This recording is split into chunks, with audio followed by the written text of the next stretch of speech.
Ladies and gentlemen, boys and girls, hello from all around the world. This is the Welch Report with me, your host, Jean-Luc Welch. Make some noise, clap it up, get excited, wherever you are. It's Friday, ending the week strong with a phenomenal show. Bunch of news to cover and all in your control, because this is a fan-dedicated episode where you all drive the entirety of what we gotta say. Y'all control how long or short this show's gonna be. Absolutely, it's all up to you in your full discretion. Absolutely, just the cavalcade of stuff, honestly, that we can talk about with, again, as you see in the title, Shakur Stevenson versus Zepeda just got some major shifts in what that fight is now scheduled to be, from the sense of what the ring is, which is now 18 by 18. And with that being said, this brings a whole new cavalcade of, honestly, arguments and entire feelings when it comes to the whole saga of running versus boxing, Turkey's opinion on it all, and everybody having a voice in the real feeling of what exactly is or isn't wrong with this sport. It's a whole new wrinkle to this whole argument and this whole conversation, and trust and believe, we're going to break it down for you right here, and we're going, oh shoot, brother, I tell you, I promise you, this is going to be a jam-packed show, and again, it's all with you at the helm. So again, thank you for tuning in. Thank you for listening. If you haven't already, leave a like on the video. Hey, comment your thoughts and opinions in the chat down below. Subscribe to the channel if you haven't already. Hit the notification bell so you know whenever we post right here on YouTube. And share the show with everybody that you know so we can keep on building up this empire together, making it do what it do. We already got people coming in like, Sergey, what's going on, brother? How you doing? Thanks for tuning in. Thanks for showing up. We're glad that you are here. No question about it. And we're glad everybody is able to tune into what we got on display, because this is going to be a real action-packed event, a real incredible affair, a real, I'll be completely honest, brother. This is big. This is really big in regards to the Shakur Stevenson stuff, as well as much other things in the sport of boxing. But again, full disclaimer, before we even get started, almost forgot, we're also available on every podcasting platform imaginable. So, if you want to listen to it in your car, on your job, at your house, or with friends, with people that you don't like, just to entertain yourself wherever you go, you can listen to us on Apple, Spotify, and wherever you listen to your podcast. And if we're not there, tell us, and we will get there absolutely in no time flat. But full disclaimer, I'm late. I get it. I'm late. I know. We had power outage. We had some bad rain coming through here down south, and brother, we had the power went out. We were scared it wasn't going to come back on in time. Got back on, just got on a little bit later. But still, we're going to rock and roll and do what it do and make this show the best it can be with you all. So apologies. We had everything set up. We had everything ready. Just, life be life and sometimes. With regards to which, we're going to still make it rock and make it work. Absolutely. But again, we still got so much to talk about. We still got so much to discuss. And without further ado, while you're getting your comments and questions together, because again, this whole show is indeed a championship round dedicated endeavor. That's right. The entire show is up into your control. Whatever you want to discuss and talk about, we can ebb and flow through conversations at a drop of a dime. Just say when, and we can pull your comments and chat stuff if we can make sure this thing's working properly. We can pull your comments and chat stuff and make it so that everything works out like it's supposed to, smooth, decent, and in order. But again, let's jump into the action for the day that we all want to discuss right now, that really has the boxing world really up in arms. Brother, Turkey shrunk the ring for Shakur versus Zepeda. Oh my gosh. My goodness. We were just talking about a whole diatribe of arguments going at what the difference was between boxing and running. The issue with who is being favored is somebody trying to, or is the sport trying to chastise or hinder movers from actually being able to fight and stopping slick fighters from actually being able to be effective? Or is the sport starting to wrongly favor other more defensive style fighters and trying to go towards sluggers? We had this whole conversation literally yesterday. It was legitimately yesterday. You can go back and listen to the whole show. The first hour and 15 hour and change was us going through back and forth talking about running versus boxing and the whole issue with running being a problem. But the difference between that and actual legitimate sound boxing. Now, Turkey Al Sheikh, at least reportedly, with the in a recent interview with I can't remember the dude's name. In fact, let me pull it up real quick. I can pull it up real quick in the old picture to make sure that we have everybody to be able to be seen and understand what is actually on the up and up for this entire segment as we go into it right now. Yep, okay, we got it working. Okay, and excuse the tattoo. I ain't trying to get one. I was just trying to get back to my bookmarks. So we can see if we got it. It's here somewhere. It's here. I got it. It's here. We going through. Here we go. Here we go. Here we go. As you can see, the size for the whole ring, for the entire ring, for the Blanca versus Chavez card has been changed from 20 by 20 to 18 by 18. With, again, I think this is Berlanga's trainer and or manager. I might be wrong. One of the people that is working with the boxers on the card, but he's confirming it right now. I'll let you play it. I'll let you hear it so you can get the full scoop. He's fighting David Morrell on July the 12th. I can tell you one thing that's changed, and this is not me breaking any confidentiality or privacy agreements in the contract. But I tell you what, I agree with His Excellency, because that ring now has been reduced to 18 foot. It ain't a 20-foot ring. Yeah. Because guess what? We all want to see fighters fight, and I'm really happy that that ring now for July 12th is an 18 by 18 ring, internal, inside the ropes. Yes. That's going to make guys fight, not want to run and use basically, every inch of the ring. We're down to 18 foot ring now. Absolutely. I'm really happy about that, because my guy is a pressure guy. Definitely. Now, Judge... Agreement. So now, hey, but a bombshell. That's what this is. It's a bombshell. That is an outright bombshell, because this changes legitimately everything we were talking about with the argument of this stuff, and also changes the very dynamics of what the fight's going to be for Shakur versus Zepeda, not just for the rest of the card, but especially for that main event, and so or for the co-main event that everybody has the most people are going to have their eyes on very fervently. But now, hey, we're also Al Booger. Good to see you. Thanks for tuning into the show. How you doing? Thanks for showing up. Let me make sure that we got everything's updated so we can actually bring your stuff on the chat. But now we are sitting here and saying, oh shoot, like, I mean, that's one way to fix it. That's one way to stop the potential rise, the potential rise of running in the sport of boxing. You shrink down the ring, and you make it so that, again, it goes in and makes sure that people are in more close quarters. However, let me be clear. I don't think this is the right decision to fix the problem. I don't. Let's get this perfectly clear. I am not against movers. I'm not against boxers. I'm not against boxing. I am, in all honesty, this is a short-term solution that still won't solve the problem. Because again, we've seen rings go from 18 to 20 by 20, and in past instances, somebody has negotiation power. They're able to control the size of the ring and get it to what they would like. We've seen the ring change before, but again, this in particular, for again the whole fight, because of the prospect of trying to make more action, turning it into a situation where now the ring is smaller. Yes, that forces less room to be able to run, and that makes it so that there is a likelihood of engagement due to the closer quarters of the fighters. I get that, but that's not going to fix the problem. And if anything, that unfairly hurts people that do boxing properly. That's the truth. It unfairly hurts people that actually do boxing the right way.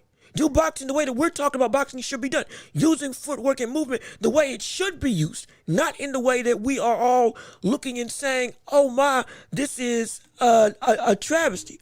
This is a thing gone wrong. This is horrible. This is terrible. It's not like that. And in terms of, again, it's not a wide issue. We are trying to stop it from becoming a wide issue, but it's not there yet. But this is an extreme level of how do we, it's an extreme. I'll tell you this, man. I get it. It's going. It might fix the fight, or fix the issue. Not fix the fight. Hold on. No. Not fix the fight. We don't want to fix the fight. We ain't saying that. We're saying we don't want the fight. We don't want this way as the way that the sport goes about trying to fix the potential issue of running, because this just doesn't work out, and this is going to be, it's going to do more harm than good. And I'll explain why real quick. But let me make sure that I got this thing working down packed so we can actually get you up and bring your comics up and make sure everything's working as it's supposed to work. As we go real quick, give me 1 second, excuse me. And again, if you're just tuning in, I'm sorry, I'm late. We had a power outage. You had some bad storms coming through here. Might have affected some stuff. So whatever the case may be, we back now. I had everything ready. Just things went awry. But we still gonna do what we do and rock how we always rock on this show. As again, and then I'm seeing people chat while I'm getting this thing fixed. Give me 1 second. Give me 1 minute. Hold on. Are we good? Are we good now? We should be good now. Hello, we should be okay. Okay, I think we're okay. I think, good gosh, we're gonna rock it as we work. But regardless, we're gonna still rock and do. Let me see what people got to say in the chat. But look, hey, yo, J Riggs, what's good with the man? How you doing? Good to see you. Thanks for tuning in to the show. Absolutely, we appreciate your time, your effort, the energy, and all the fervor that you bring to the table. Let's see what you got to say right now.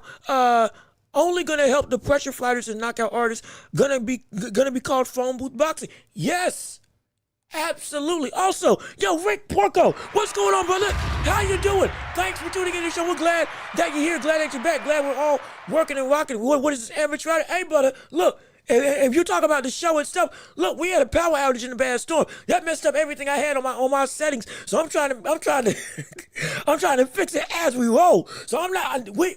Normally we keep it a buck and we up on professional level. This is just unexpected. I can't lie. But we still gonna make it do what it do, and we still gonna rock regardless of which. But yeah, it can be a problem, a mega problem. When we're going through and looking at how this can negatively affect the sport, because this type of change, if it's going to be a widespread, sweeping change, as an average now for the rest of the boxing world, this can make this so that boom, you only favor one side of the aisle, you only favor one side of the fight. Now you're forcing people that don't fight in a pressure sense to have to fight in a pressure style. That's not what we're saying. That's not what's going to help. That is not what's going to, you could do. All these styles help make it great. And then, let me see, Porco, I love it. Make these runners squeal. Hey, look, I'm perfectly fine with making so that runners, again, emphasis on runners, do not have the ability to run. But this is not the right move, because this takes away from people who actually use the whole ring properly in an actual technical boxing sense. This negates their ability. Instead, what should have been happening is a direct rule change to make it so that, hey, you can get points deducted if you can continue to not attempt to engage in your own right. You can get not just warnings, you can get points deducted. You can get docked, maybe 2 points. You can even get disqualified if you continue to not make a fight on your end of the spectrum. You can still fight on the back foot. You can still use movement. You can still be slick. You can still be effective. Do all this stuff under the sun. Do all of it. We love it. We do. But we can't have running, not trying to fight. Because again, you can't box without fighting in any way, shape, or form. They're intertwined. You have to fight. You have to engage. You got to throw. You can't just be content with just surviving. You can't. You got to give some level of action on your end. Without that, this isn't boxing. You, as a mover, it's different as somebody from a runner. And you negate runners by changing the rules or adding a rule. instead of making sure that now you shrink the ring. Because now you take away from what should be a environment where all styles can be able to be effective. And you're not forced into a certain type of vein that you now, you because of the fighter that you are not able to fight as effectively anymore. But you can still fight great. But you fight more, you fight better if you had the original standard 20 by 20. Not because you're running, but because your tool set is you can use the ring and speed to be able to keep your opponent off balance. You can't do that with the shorter ring or with the smaller ring. Having the ability to get to go and tire your opponent out by being able to always make him follow you, and then you're able to counter and be effective, counter and keep on scoring, change and pivot off the ropes into the center of the ring, jabbing your way out, fighting in the pocket a little bit, and then boom, moving and stepping to the side, keeping it so that your opponent is never able to track you. You can't do that if you are in a 20 by 20 ring. And it's a shame.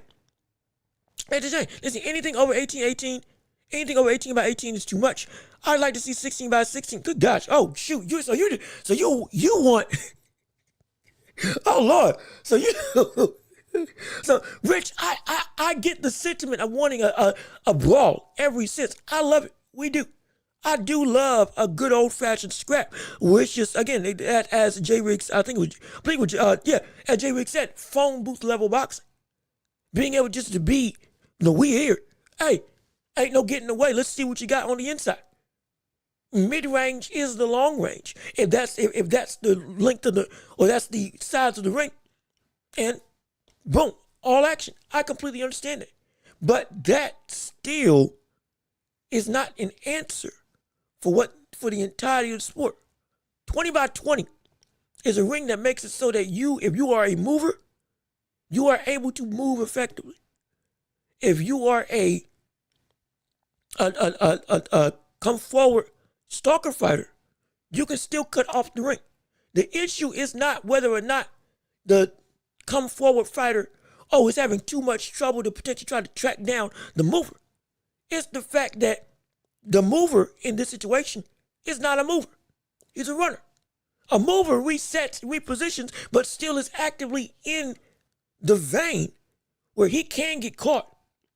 He's not just out so far, scared of what's coming back at him, or so much not trying to engage that he doesn't throw anything and is just trying to, again, run away. That's not a mover. That's not a boxer. We don't want to hurt the mover. We don't want to hurt the boxer. We don't want to hurt the buddy with good footwork. We want you to penalize the people that are actually not trying to fight. That's the thing. But let me see. I can see falling over the ref more, a lot more. I think, hold on. I can see falling over the ref more, a lot more. You talking about like hitting the ref? Like running into the ref as you're trying to move around the ring with a shorter ring? Maybe that can happen, absolutely. Let me see. Al Booger, I don't like the referee taking away points to subject to suspicion of corruption in a sport that doesn't need any more suspicions. Okay, I understand that. Only option I see that can lead to corruption is the promoter on their own deciding to pay a fighter more if he's exciting. And like this is part of the issue with this sport right now. Any change that potentially comes in is susceptible to being corrupted, cheated. On the side of a boxer or on the side of a promoter. Whatever the case may be. The sport is rooted in corruption. So it's like, my gosh, any change that can happen is potentially subject to this level of suspicion. But with that being the case, there is still a way that it can be good. Because we don't want point deductions to not happen. For things that should be deemed as they should be done. They need to exist. Disqualifications do need to exist. And for this instance, it can be implemented properly without getting abused. It can. Now, it's going to be more difficult because, again, it is subjective. Yeah. And so, but at this point, adding a rule to negate or stop running, or again, a intentional lack of engagement We're not talking about, oh, okay, you take a round or two and you're trying to catch your breath. We're not talking about it. Sugar Ray Leonard did it. We're not talking about you boxing on the back foot and all of a sudden up, you ain't trying to fight. We're not talking about it. We're not talking about real boxing. For people that are actively not trying to fight, running away, literally running away from the engagement that's coming through, it needs to be that something's got to be put in place, at least as a measure, a rule, but not as a change in the ring, because this more so takes away a rule change without a ring change. Still lets everybody fight how they want to fight.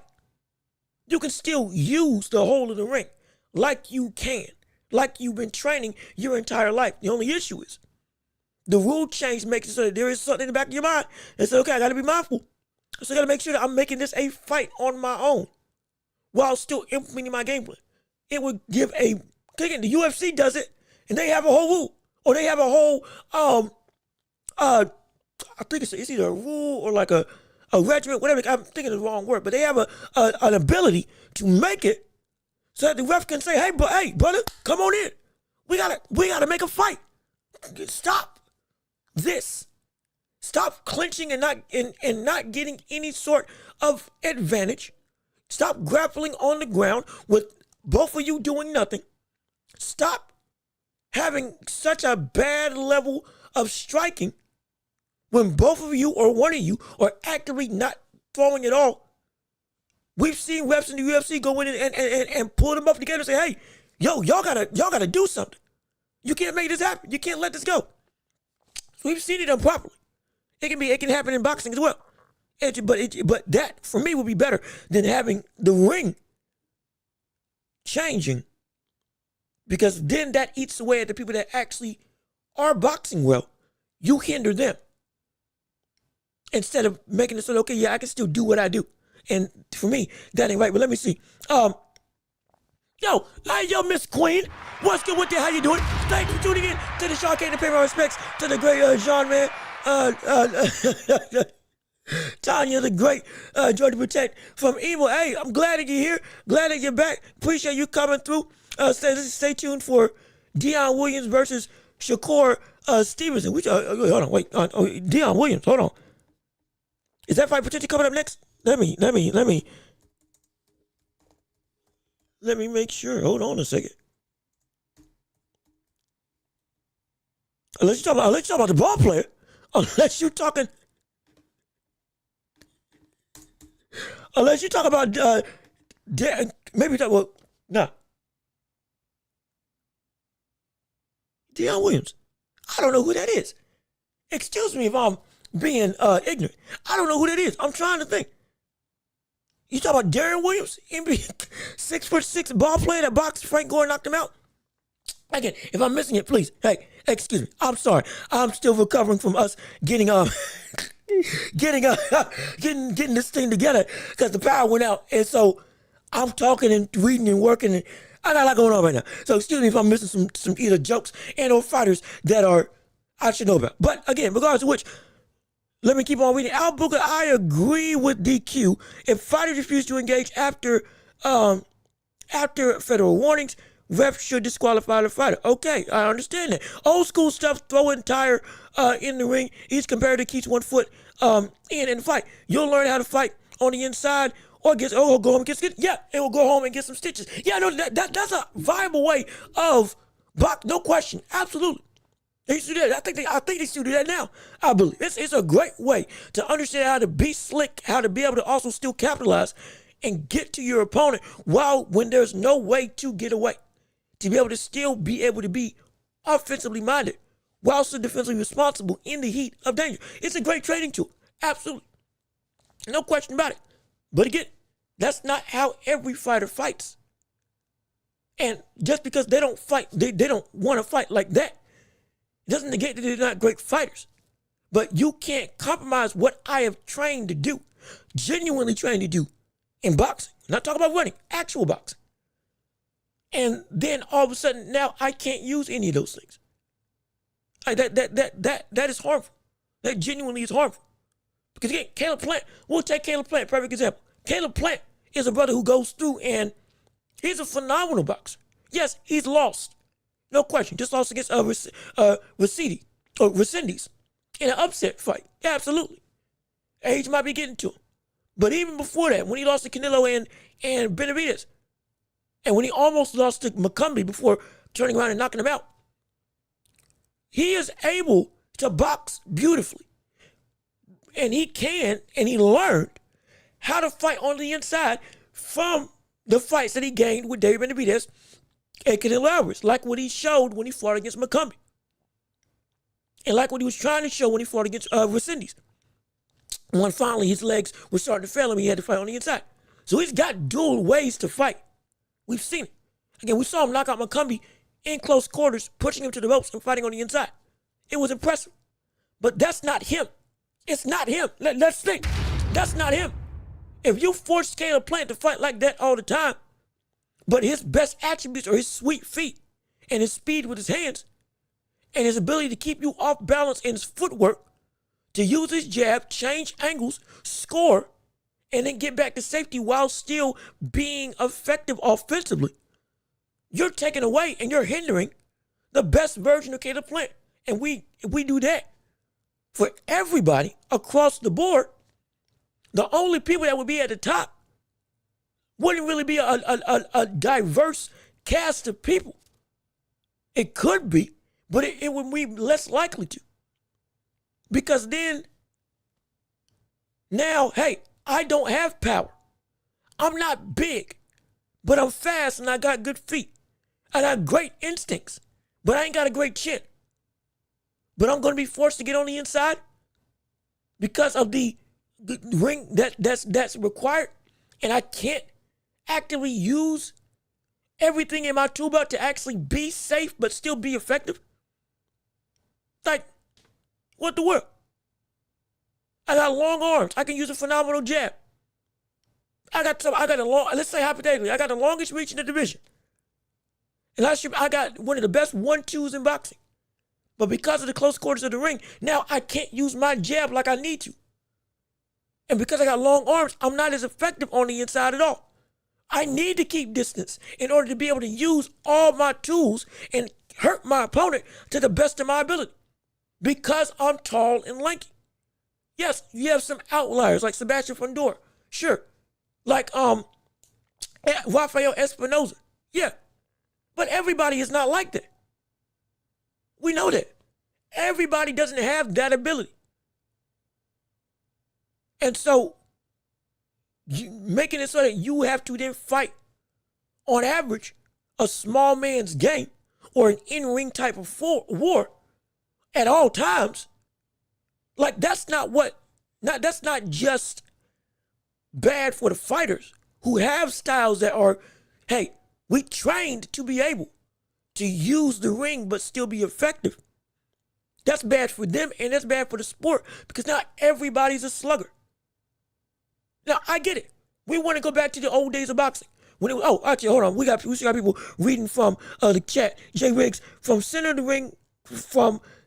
ring stance, and you hop back up 3 times, you already at the rope. Yeah. Like, you already, that's the issue. You take one step, if you try, let's say, hypothetically, we'll use it this way. Zepeda versus Shakur. Zepeda's incredibly aggressive. Shakur is a great technical boxer. Got a phenomenal jab and all that stuff.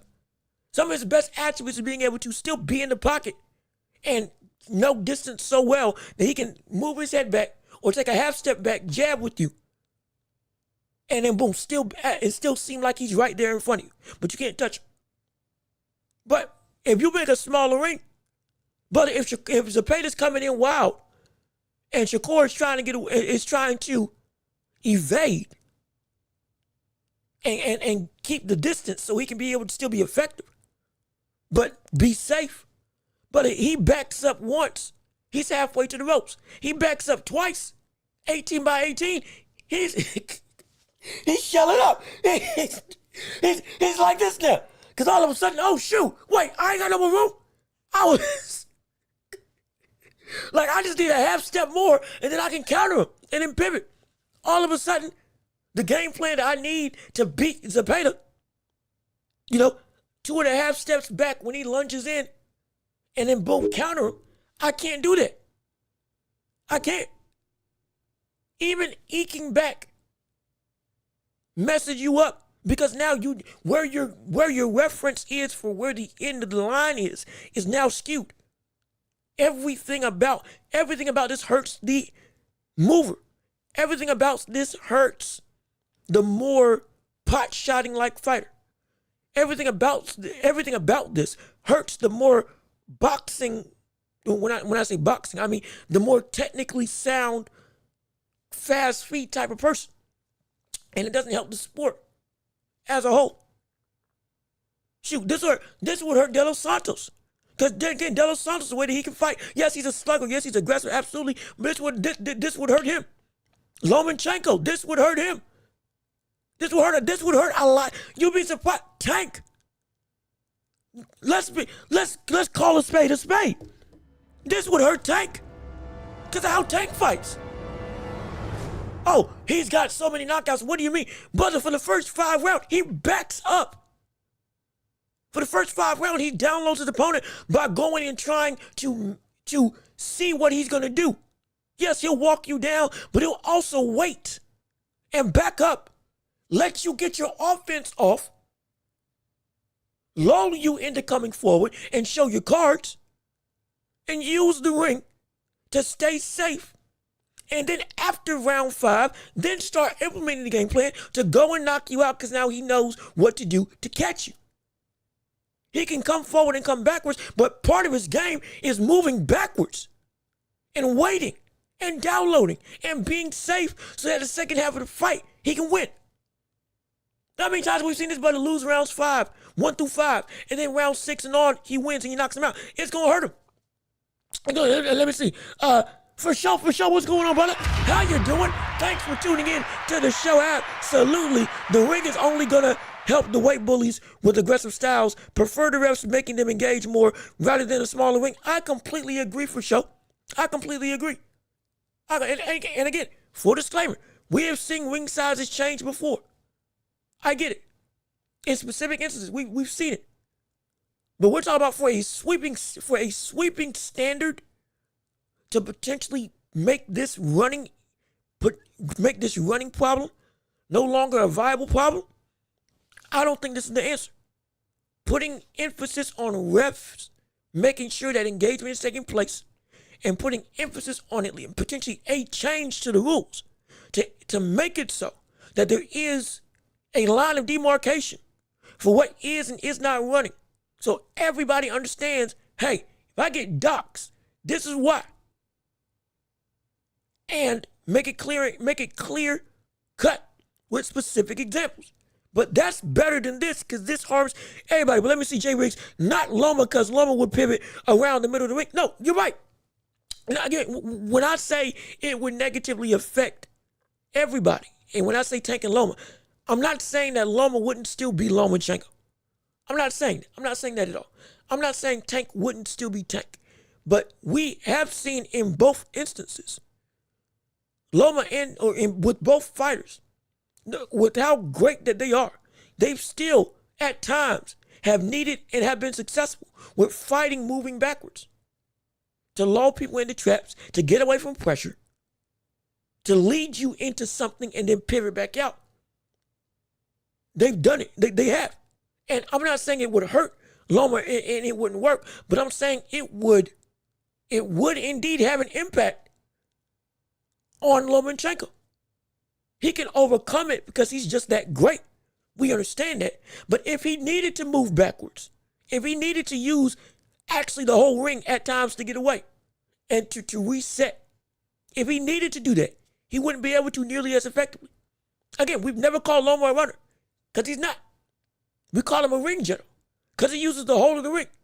But you shrink that ring. Not saying he can't still be him, but it would be different. And he would have to not just adjust, but also he would have limitations. He would.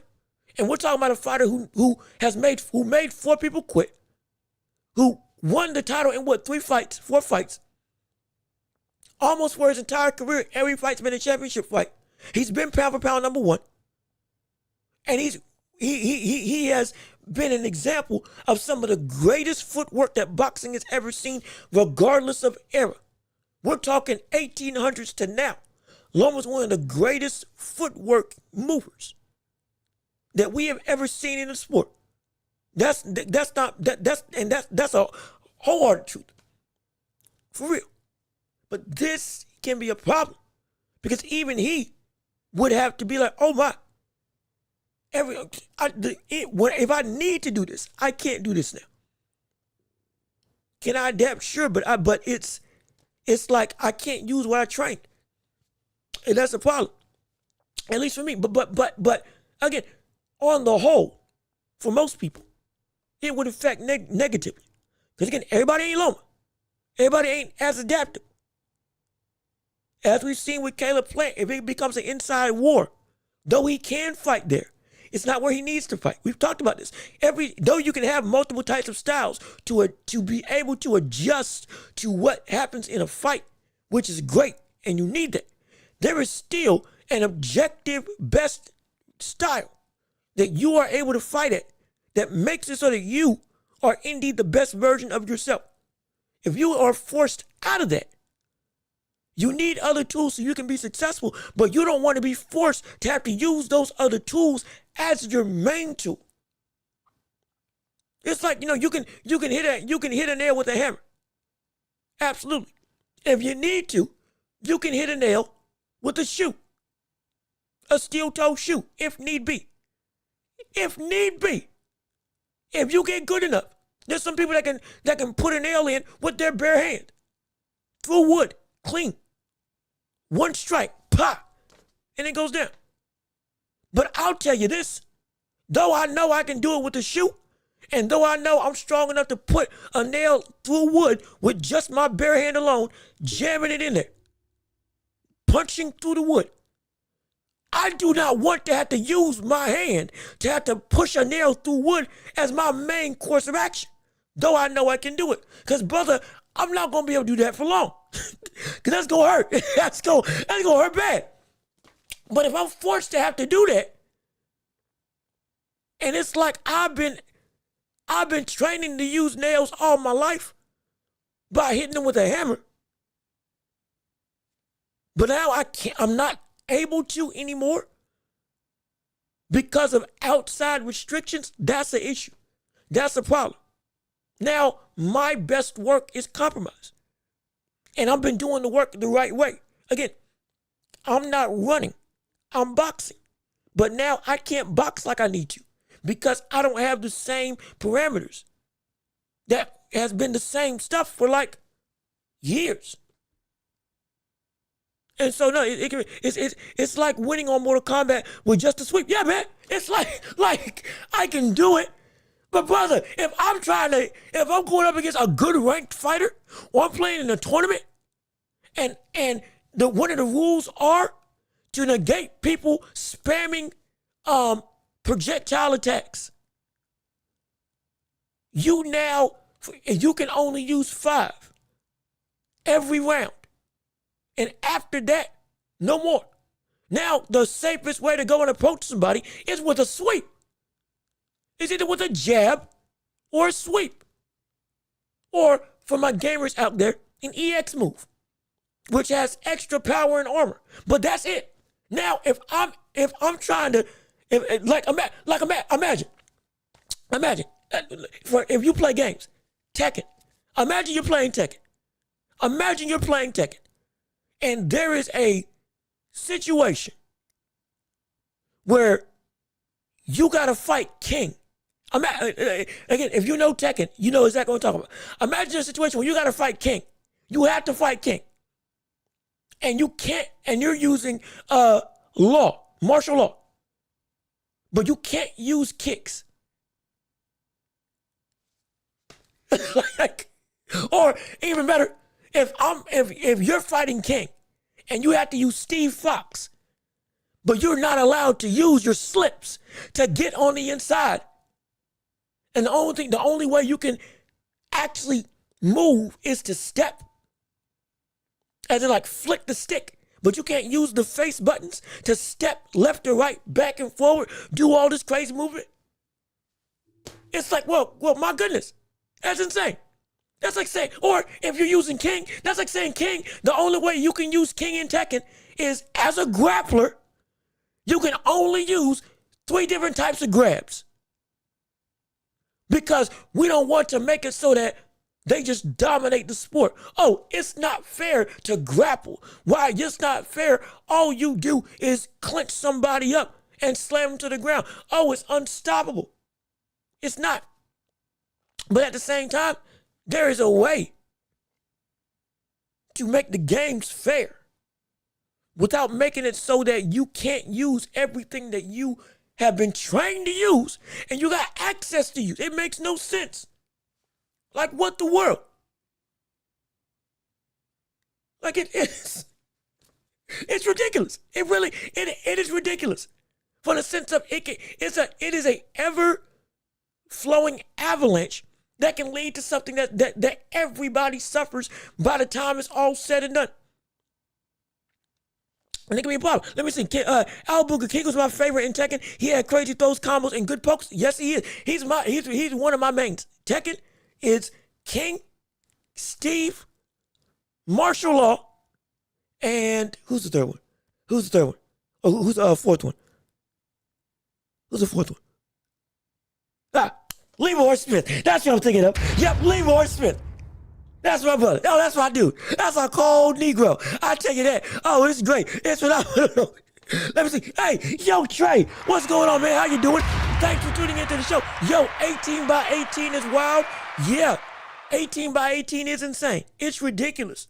From the sense of as a wide sweeping thing. And let's say he applies this to everything. Let's say he applies this to every fight on the Ring Magazine card. Going forward. But it affects a whole bunch of people. A whole bunch of fights. Because, and again, I'm about to get into which, there's one fight in particular that's going to affect a lot.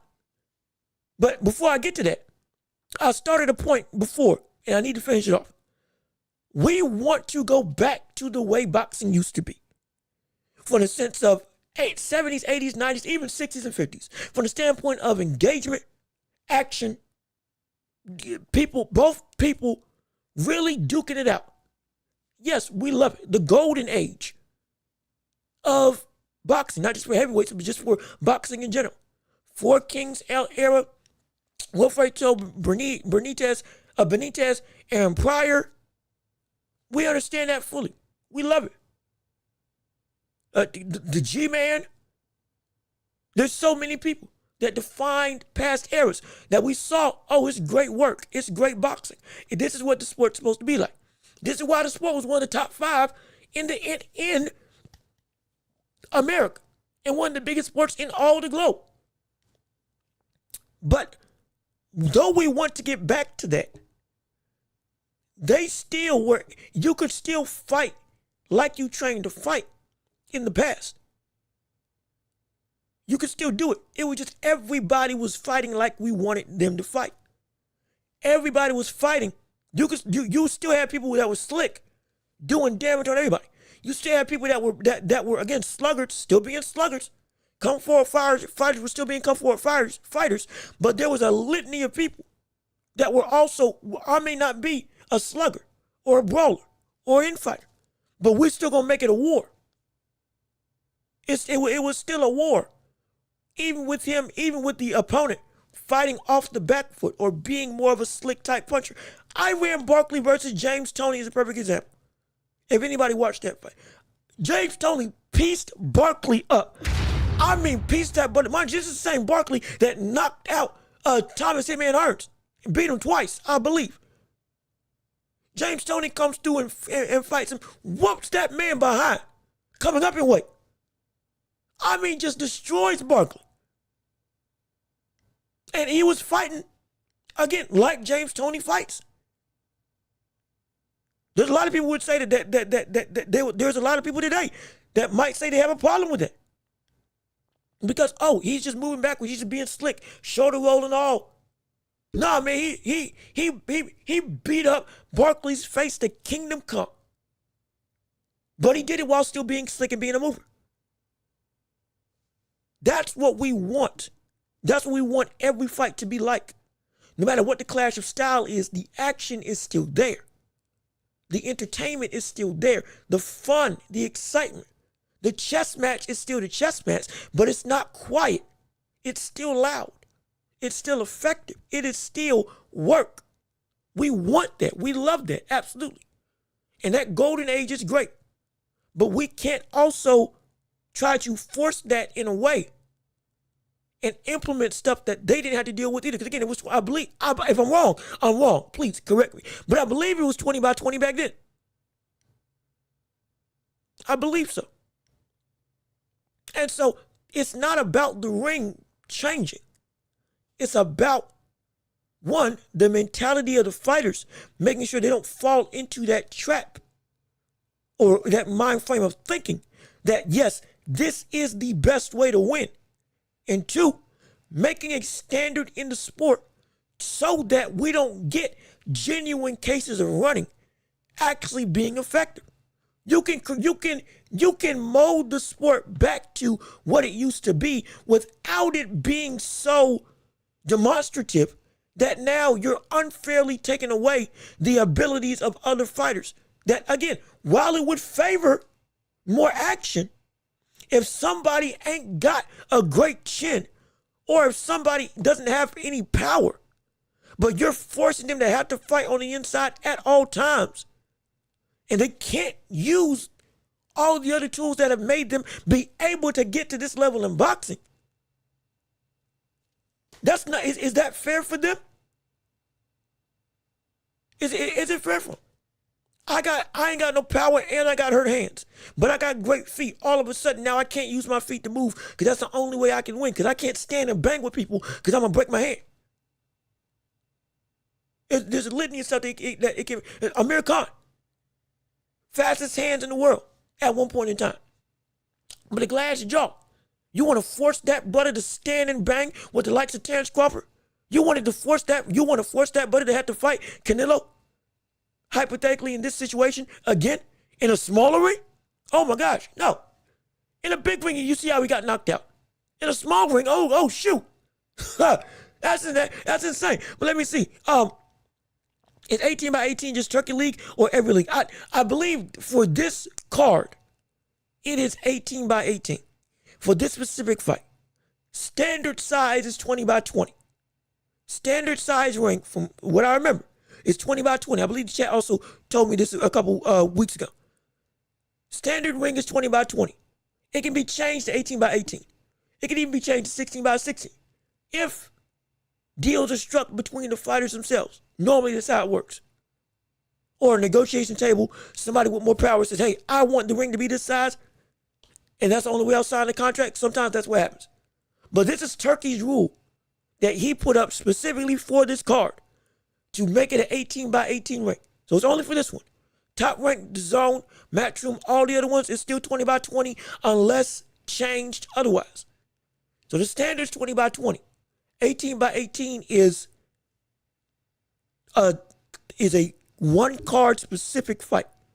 But it could be and turn into a full card type of endeavor where everybody that fights on a Turkey fight card has to fight on an 18 by 18 ring. I don't know if that's going to happen. Again, that's speculation. But if it does go there, I don't think that's going to be good. At least for me. You know what else it will affect? Is the payday. The boxers that don't have power and can't run, the promoter is not going to pay the runner to take a beating. Yeah. Oh, styles are going to be hurt. Financially, there's going to be styles that won't be able to be effective. If this keeps on going, if this sticks, financially, some people are going to get ousted. Because I'm a hot commodity. But my biggest weapon is being a mover. Now I can't move against a killer who I got the skill to be able to upset, but I got to box with them and use my feet to have an ability to win. But if I can't do that because the ring is now smaller, and I can't use my full tool belt to be able to make this fight happen, what's the point of even taking that fight? Because I can't do what I need to do to actually pull it off. Not the bare minimum. We're not talking, just run and survive. I'm talking about if I want to win, like win, and I'm in 18 by 18, and I got limitations that, hey, I got the ability to beat him, but I got to do it in a certain way, or else I'm going to get caught and put to sleep. And I can't do it in that way by proxy of the ring itself. Why take the fight? Or why take the risk of putting your fighter in that situation? And everybody's gonna suffer. And see, runners are gonna have are gonna be left on the top shelf. It's gonna be like, and again, runners should be left there. Again, we have to make the specification. Runners should not be dealt with, from the sense that they should not be entertained. We got to make that distinction. A mover is not a runner. A boxer is not a runner. A runner is a runner. Examples of that, because it's still, I'm intentional to make that description or that difference, because some people misconstrue what the two are. And they call Floyd a runner. Or they'll call the likes of, I had some people calling Caleb Plant a runner. Genuine. And we know that brother's a warrior. And so I got to make sure I keep it separate. Runners should be left in the dust, because we don't want that. But movers and boxers, we're fine with that. But the movers and boxers, they are the ones that get hurt, that shouldn't be getting hurt. The runners we want to stop, but not the actual boxers and legitimate movers. If we hurt them, now we're hurting the bigger part of the sport. That's just, you're taking away the ability for the sweet science to be the full formula that we know it should be. But let me keep on reading. Trey, 18 by 18, still running room, right? Yes, but it is, how do we say this? It's hard for me to put it into words just how much of a difference the ring size can make. No question. It's hard for me to kind of put it like I want to put it. But the best way I can describe it, if you've boxed or sparred or trained before, and you've been in the ring in a smaller condensed ring versus a bigger, again, standardized ring, because some gyms got different rings and all that stuff, there's a difference in how you are able to fight in that ring. There really is. You can sense it, you can feel it. Your spatial awareness inside the ring it changes. Because you when you're in there, you recognize, hey, I can't do everything that I used to do or I used to be able to do, because the confines are now different. The parameters have shifted, and I gotta think differently. I gotta operate differently. I got to really watch my step now, because even if I'm a great slick boxer and all that stuff, one bad move or one overcorrection and reaction to somebody trying to attack me, I'm in the corner. Just like that. One bad pivot, I'm in the ropes. That's it.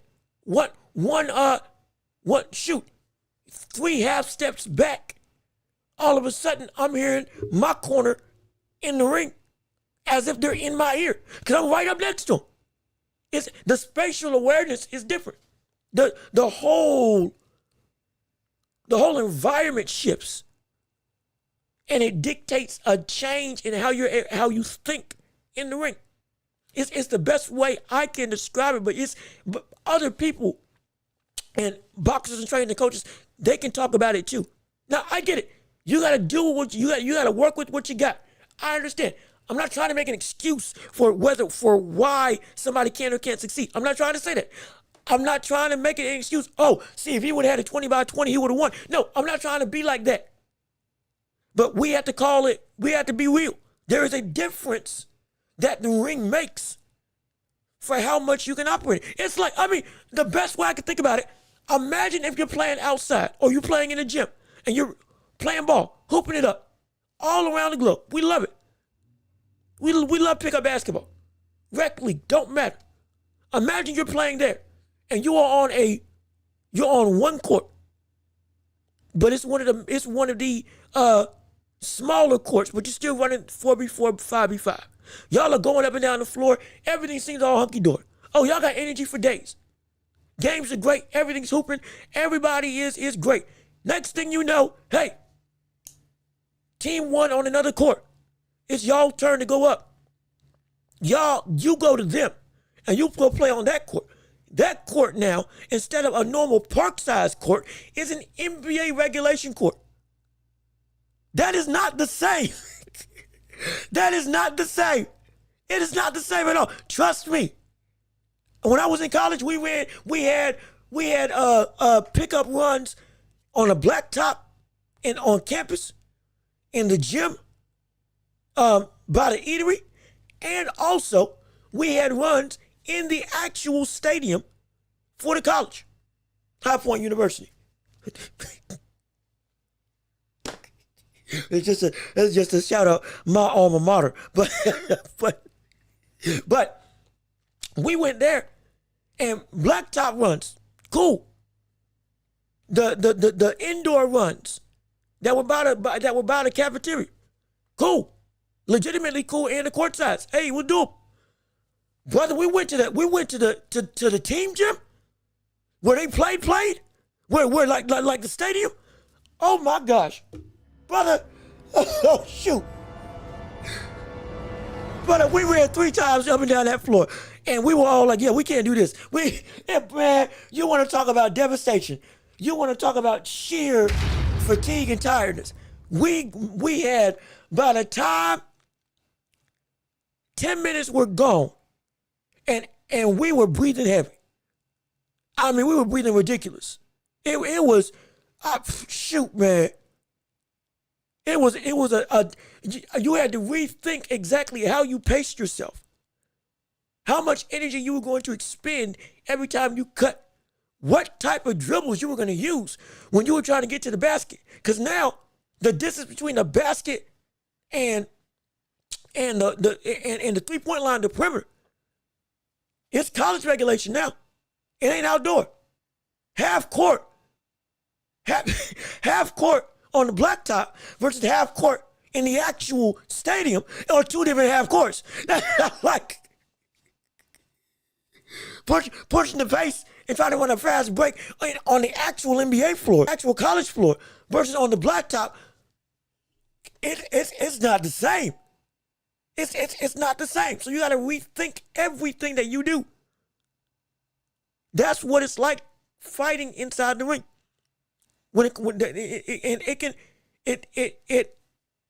It changes everything. It changes a lot of stuff. But let me see. It's like regulations on the back. Yeah, see, and shoot, J Riggs, you said it before I even.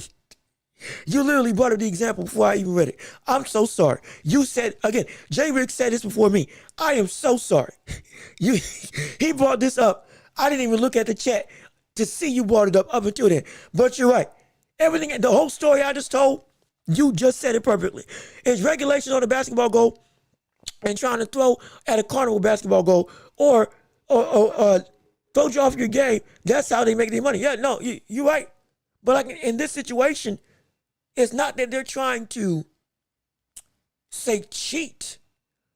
They're trying to make it so that everybody wants to play. And it's like, hey, this the carnival example, instead of them making it so that the rims are so that you can't hoop, the rims are regulation size. They just make it closer or farther or change the distance. It's like, hey, people, they want to play this game. But I think the basketball blacktop one is a little bit of a better example. I see what you're saying in terms of the carnival and the hoops. But I think in this situation, it's not that they're trying to I mean, yes, sure, everything revolves around money, but I don't think this change is trying to be conspiratorial, to be like, oh yeah, we're trying to do one up and be, sleazy. I think Turkey is actually trying to make or test something to see if it works. I get it. I just think this is the wrong test.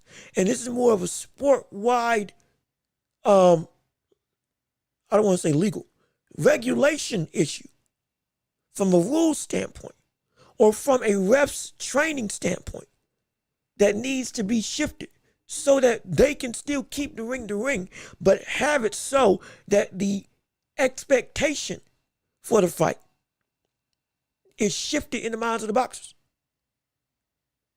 And that may help the sport as well. But let me see. Yeah, Al Booger 94 by 50 hit different. Yeah, well, yeah, way different. Yeah, but hey, man, that's like, and now imagine that. Imagine 94 feet. And you got, this one brother who is got all the energy in the world and is nothing but a hustle player pressing you. And you just got out of class. Now, I'm not dealing with it. I'm not dealing with it. I'm not even at half court and you manning me up, pressing me, trying to trap me. I'm not trying to do that right now. No. I'm like, now y'all got this. I'm going back to the blacktop. You kidding me? Today, I'm not trying to deal with it. Not on this court. I'll tell you that. Let me say, yo, Business and Groovy, what's going on? How you doing? Thanks for tuning in to the show, Business and Groovy. We're glad that you're here. Oh, please, I almost forgot. Leave a like on the stream. Hey, if you're here, we got 11 people that's been staying. It's been great conversation. Leave a like on the stream if you're here. Let's get the likes up. Let's get everybody involved in the conversation. Keep on sharing the show with the public so they can get involved with what we got to say. Also, subscribe if you haven't already and hit the notification bell. So you know we do this all the time, every single week when we upload on the show, Tuesday, Thursday, and Friday. And if you like what you're hearing and you want to support, we got means to support. PayPal, Cash App, PayPal. Also links in the description. If you want to, mean the world to me to make it happen. And please, if you do give, just put in the chat where you gave. And I can verify and look it up. But that way I can better have ease of access to acknowledge what you all do. Because again, these things got to refresh. And so sometimes they don't catch the stuff when you actually send it. So if you do send something, PayPal, Cash App, just say, hey, I sent something through one avenue or another, and let me know in the chat, and I can give you an acknowledgement. Yeah, we can make it happen. We're trying to go to sport, trying to go to sports world, invest back in the show, and make it so that we make this show bigger and better, buying equipment, buying, everything that we need to help elevate this show to what it can be. And plus, it's my job, so I got to do this. So shameless plug aside, I need some money. If they get what I'm able to catch my drift. So again, I'm just being funny. Just being funny. But it'll mean the world to me if you just support the channel. But let me keep on reading. Yo, this is Yo Trey. Think it's 18 by 18 or pay fines, take from purse. We not trying to see someone running around the ring. And like the taking away from the purse, that can be a slippery slope. I wouldn't do that. I get it. You want to make it so that, okay, the best way to make people change is financially make people change. But let me say, I almost forgot to read the rest of Business and Groovy's chat. Business and Groovy, my brother John Luke, ring size and glove weight both can change a fighter plan. Yeah, it can. Absolutely, it can. No question about it, it can. The number, the type of ounce gloves that it is, and in this situation, more specifically, the ring size. Because again, if you're just tuning in, Shakur Stevenson versus William Zepeda is now 18 by 18 ring. So it's no longer just a 20 by 20. We're going through this conversation of whether or not that is good, bad, fair, or unfair, and the ramifications that it can potentially incur. And so, but in terms of what to do to make the change, I don't know about touching the fighter's purse, because that can be a slippery slope that can also lead to a whole bunch of issues. I think more so the most fair way, though again it would be subjective, the most fair way would have the refs be more stern and strict with what they deem as engagement versus non-engagement. Again, going through training, using specific examples, and recognizing patterns, absolutely. It's got to be it's got to be intentional and very much a deep dive to make sure that whatever specification the referees have as their line of demarcation, even though it's going to be subjective for everybody, because refs are refs, it's got to be, there's at least an understanding of this is what we mean by this. But that is the most fair, if we can get the best way I can say, fair way that we can see engagement being forced without compromising everything else about the sport or the fighter. To get it back to to the type of boxing that we all want to see. But it's a tough conversation. It really is. I'm just saying that will make that'll make a brother fight hard. No, it will.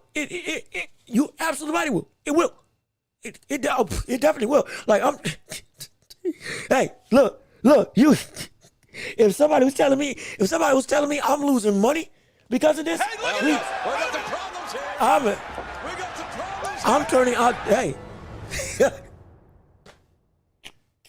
I'm a shoot.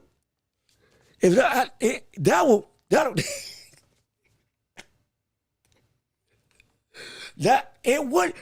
that would turn some people into some real go-getters. I'll tell you that.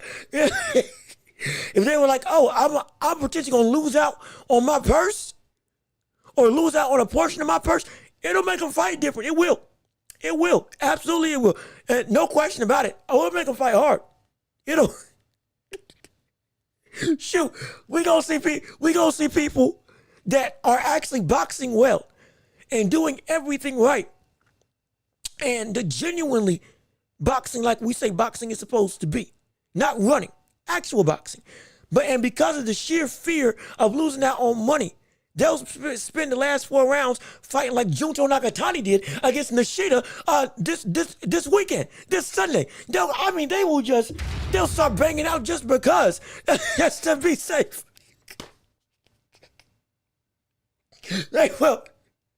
We'll see people turn into Anthony Joshua just to make sure that they keep their money, even if they're winning the fight, and even if we have no qualms with their performance. They'll all of a sudden they'll switch, they'll walk down with their hands, going to their opponent. They'll eat shots just because. They'll just start throwing big stuff just to make sure that they keep their cash in their pocket. And so it'll make some changes. It would. It absolutely would. It's just, I just don't think that would be the best way. Now, I would love to hear from you all, because again, it is still the championship rounds for the entirety of the show. Let's not forget that. This is still you all's show. Friday shows are you all's show. Whatever you want to say and talk about, you can talk about it right here. And we can have it out right now. Have a discussion, and you can bring up your own points. Absolutely. Oh, we love it. We want to hear it. We want to hear from you, what you got to say on the entirety of the matter. Absolutely. But it's just with this conversation and beyond, but it's a slippery slope. And quickly switching gears, this is going to affect, if this does indeed go for all of Turkey's fights going forward, hypothetically, this could affect some of the biggest fights that we have coming up, like with Canelo versus Crawford. Hey, did we forget that?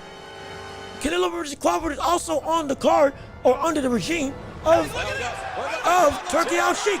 We got some problems here. Wait a minute now. Canelo versus Crawford is under the banner of Turkey Al-Sheikh and is under the banner of Riyadh Season. So if this does indeed stay true for all of Turkey's fights who fight under Riyadh Season, what does this do now for Crawford's chances of winning? Because we know Crawford is a dog, absolutely. But we also know that Crawford's dealing with Canelo. And we also know that though he can stand and bang, and he might surprise us with a level of power that we did not expect him to have at 168, though he is indeed one of the pound-for-pound strongest fighters in the world. And we know he loves to go to war. We know he's got a 6th gear. We've talked about all of this. Though we know what Crawford is, which is the exact antithesis of this running rule that we all are discussing. He doesn't do that. It's never been done that. But at the same time, if we think that Crawford's best bet to win is going to be forced to go into close quarters with one of the most durable, accomplished, and at the division powerful punchers at 168, who is a body snatcher extraordinaire and is one of the more destructive fighters in the division and one of the greatest Mexican fighters in history and arguably the greatest of this era that he reigns over right now as the face of the sport. Do we really think that going in and forcing this brother to fight on the inside, not by choice, but by force, is the best way possible for Canelo to pull off this monumental upset? I'm serious. Like, a whole portion of the game plan that you all in the chat have been saying for months that Crawford's going to be able to do against Canelo, he's going to be able to outbox Canelo.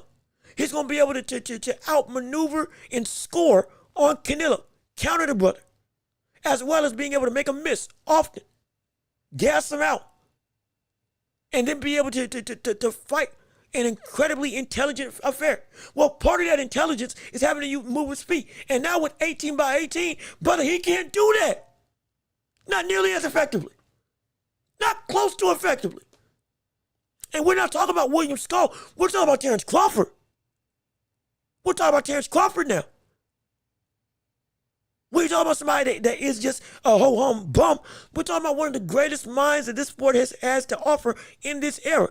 Arguably, in my opinion, the third best fighter in the world, only behind Inoue and Usyk. It is one of the best fighters we've seen that would be in the Four Kings era with Leonard, Hagler, Hearns, and Durant. Would be a fifth king. We're looking and we're saying all this stuff about Crawford being a technical savant, and he'll be able to outbox and make Canelo have to find him and beat him and counter him, tag him, out jab him, set traps for him for an uppercut to pivot and make him frustrate Canelo. He can do all that, absolutely. But he can't do it without actually having movement. He's got to have movement for all of that.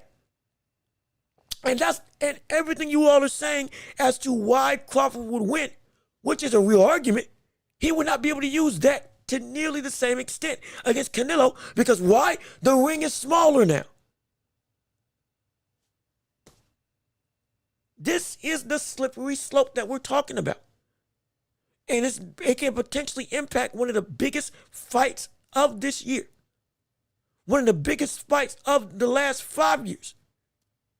A fight that will genuinely, for a lot of people, decide who is indeed the real greatest of this era in boxing, Crawford or Canelo. I'm telling you, that's how it's being built. That is, and that's how a lot of people are starting to feel now. This is a big issue that can affect the greater landscape of the sport from top to bottom in a negative fashion. Because now your favorite fighter, in order to beat another fighter that seems like, he's overmatched against, they can still win. But now they can't use the same tools that would win them that fight because they no longer have access to the same operating space. The lab is shrinker. The lab shrunk. There's less resources that I can go and get because there's less space to have resources in the ring. And now if it's 18 by 18 and Crawford gets knocked out, people are going to say, it should have been 20 by 20. He could have really fought like he can fight. You see what I'm saying? It's going to be a never-ending issue. It's going to be a never-ending problem. The conversation literally just keeps on going. It just keeps going. It goes in circles, not because it's repeating itself, but because we're getting to the same problems, but with different issues. Now affecting the top of the top that are not a part of the problem that we're trying to fix. Do you understand what I'm saying? Do you understand what I'm trying to get across? It's the change or a change, needs to happen. A change needs to happen. This is not the right change to make happen because this affects the people that are not a part of the problem. And if the people that are not a part of the problem get affected, they, in turn, can't be the best version of them. And so, across the board, you make genuine runners that are scared to get hit, that are scared to get caught, that are scared of any sort of aggression, that are willing to do the bare minimum and just to win a fight. You're hurting them. And by proxy, you're bringing everybody else down with them. So even the top is no longer the top.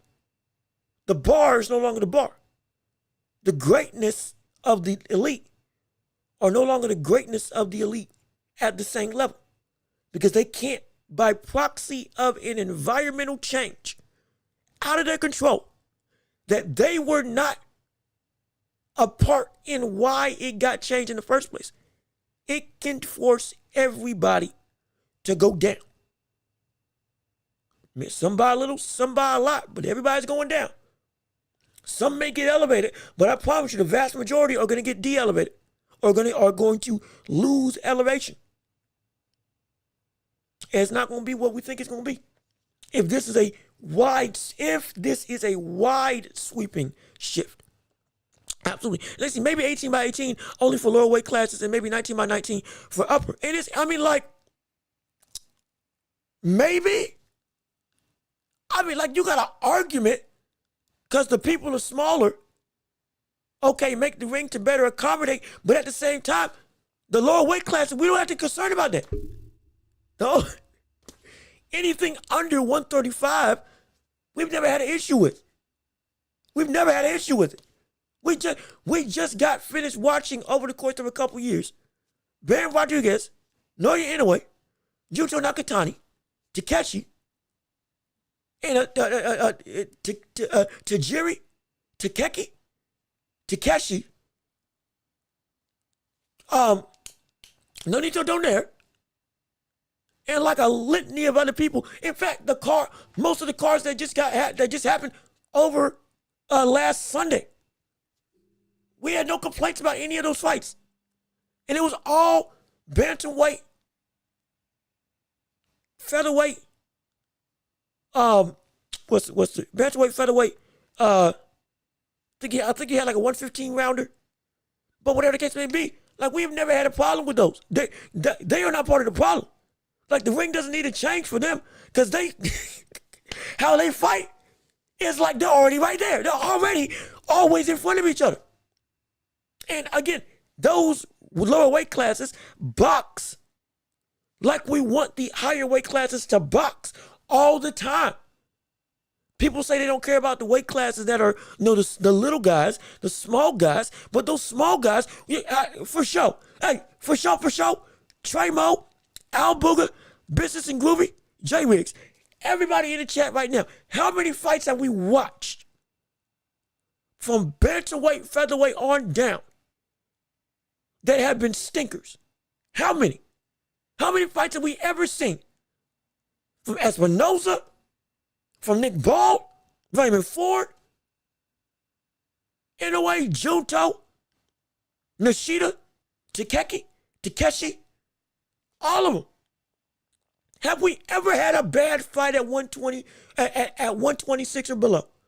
Have we ever? Even 130. Have we ever seen a bad fight at 120, at 130 and down since we've been watching on this channel live streaming fights? And I guarantee you the answer is no. I promise you. The answer is no. The answer is no. It's never been a bad scrap. Okay, Rigo, excuse me. Rigo, so one. We got one. Absolutely, sure. But for the majority, the almost every fight we've seen together on live, there's never been at those smaller weight classes anything short of anything worse than a good fight on average. And more times than not, it evolves into a great fight or a war. We've seen it countless times before. We saw it for the Anyway Marlon Tapala's card. We saw it for the Anyway Lewis Neary card. Literally every fight the Anyway's been on, or every fight Junto Nakatani's been on, that has been laden with champions and or other up-and-coming contenders, has always been an outright incredible affair for the most part. And it's across the board for the entirety of that class, or classes, that string of classes. So I wouldn't say that the smaller weight classes don't even need a change, because they already do what we have been saying we want to see. It's the bigger weights that are shining a spotlight on an issue that, again, you want to kill it quick. But I just don't think this is the right way to do it. I just really don't. Now, I would love to hear from you what your solutions would be for this whole problem, for this whole issue. And also, I want to talk about what exactly, if we got some time, I want to talk about how exactly this is going to affect the fight with Shakur versus Zepeda. Because this just threw a big wrench into the whole game for the game plan with Shakur Stevenson. I genuinely think it did. But I want to hear from you all, your thoughts on it all. Again, it is still the championship rounds right now. The whole show is a championship round affair. Whatever you want to talk about, talking points, debates, conversations, we can discuss it right here on the show. We can continue with what we got going on. We can talk about Shakur versus Zepeda and how this ring change affects them in that fight, which I think it might affect Shakur worse because of his hands. But that's just my opinion, and I can delve into it as we continue to go on. But hey, keep on talking, keep on conversating, keep on leaving a like on the stream. Subscribe if you haven't already. If you want to support the channel, hey, we got means to support on screen and in the description. Cash App. Oh gosh, oh Lord. Oh Lord, I'm sorry. I didn't mean to ring your ears with the mic. But Cash App, PayPal, whatever you can give would be much appreciated, absolutely.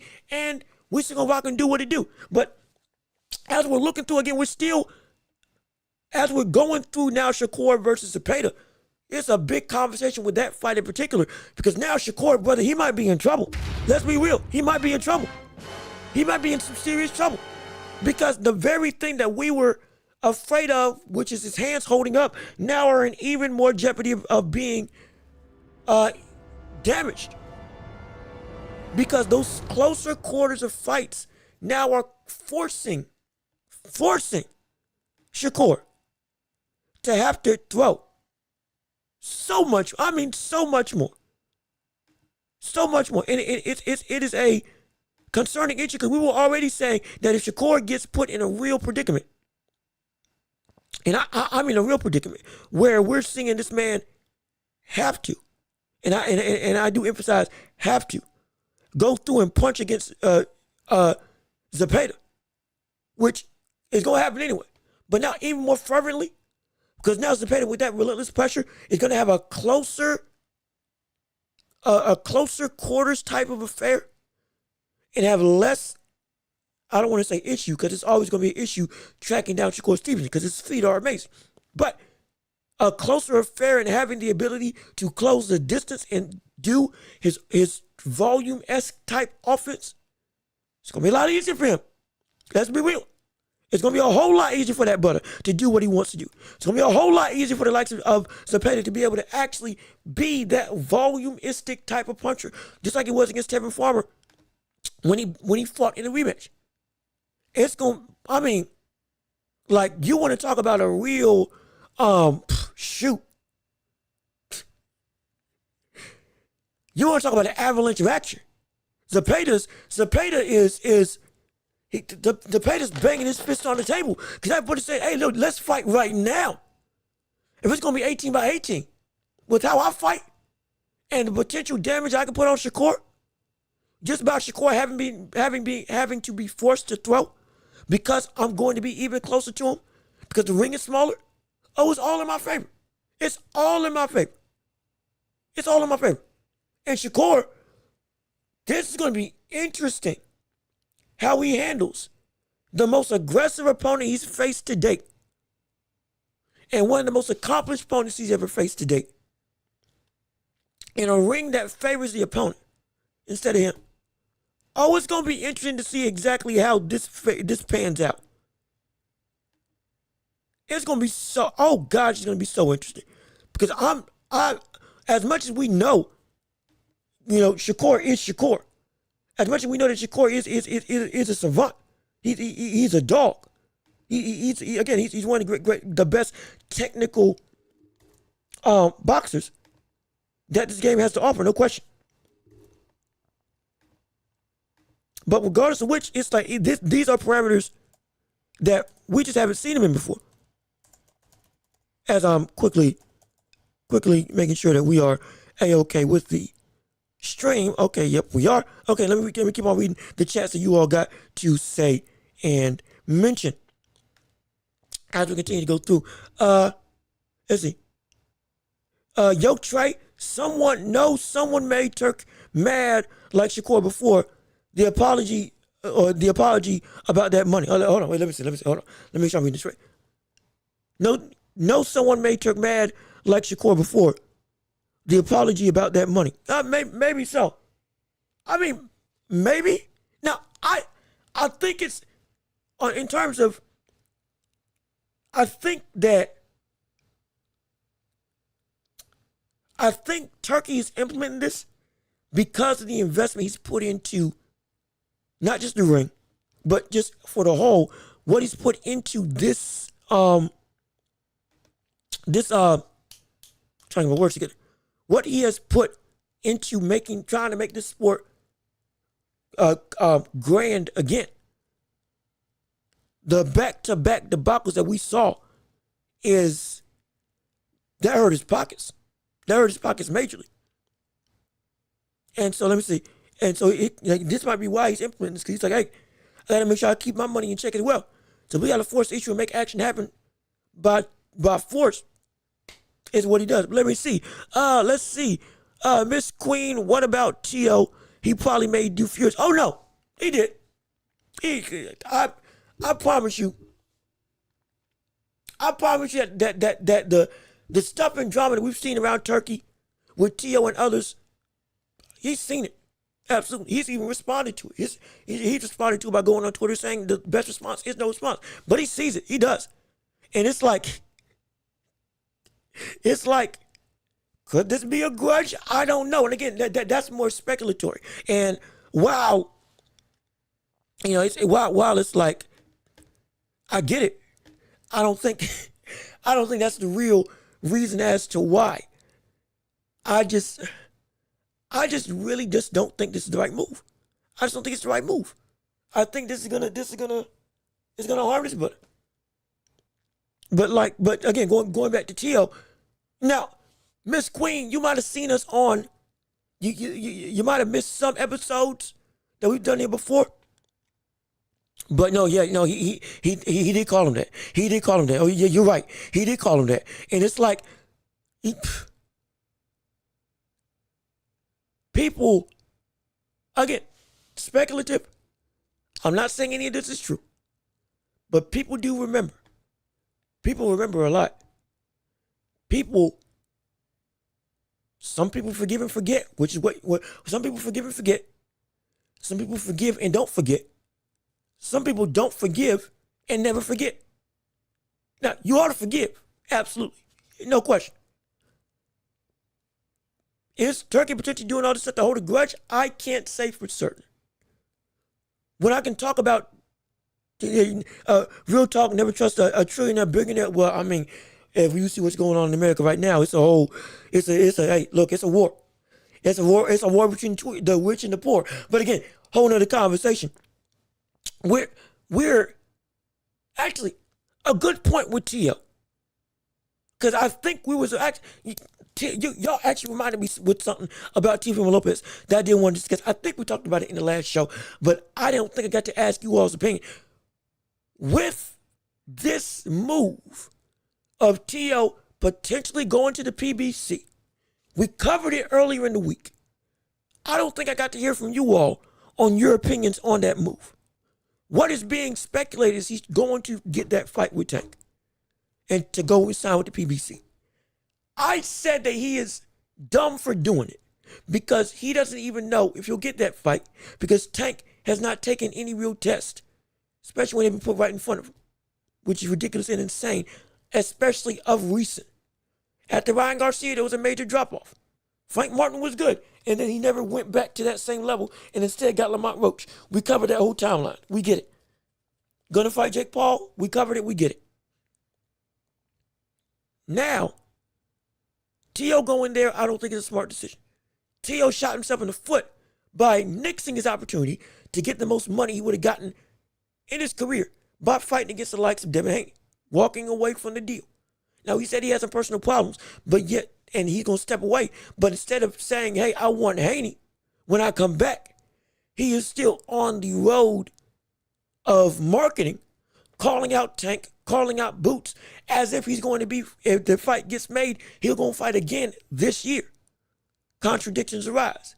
We call it out. It's a duck. We have to. We keep consistent. Because of that, now, I want to know from you all, do you think T.O. is making a mistake? Because I've given my opinions, but I haven't gotten to hear from you all. Because it's a concerning thing. It really is. Because though he's with the PBC, if he wants to make the money that he says he wants, stand with Turkey seemed to be the move that should have happened. That should have been consistent. But as we can see, he tried to pave his own way, trying to be uncontrollable. Writer of his own destiny, his own script creator, which we can respect and love. Absolutely. We want you to get your paper, get your money, control your career, control everything that you are. But at the same time, that don't mean that you spit in the face of the people that can get you to where you want to go.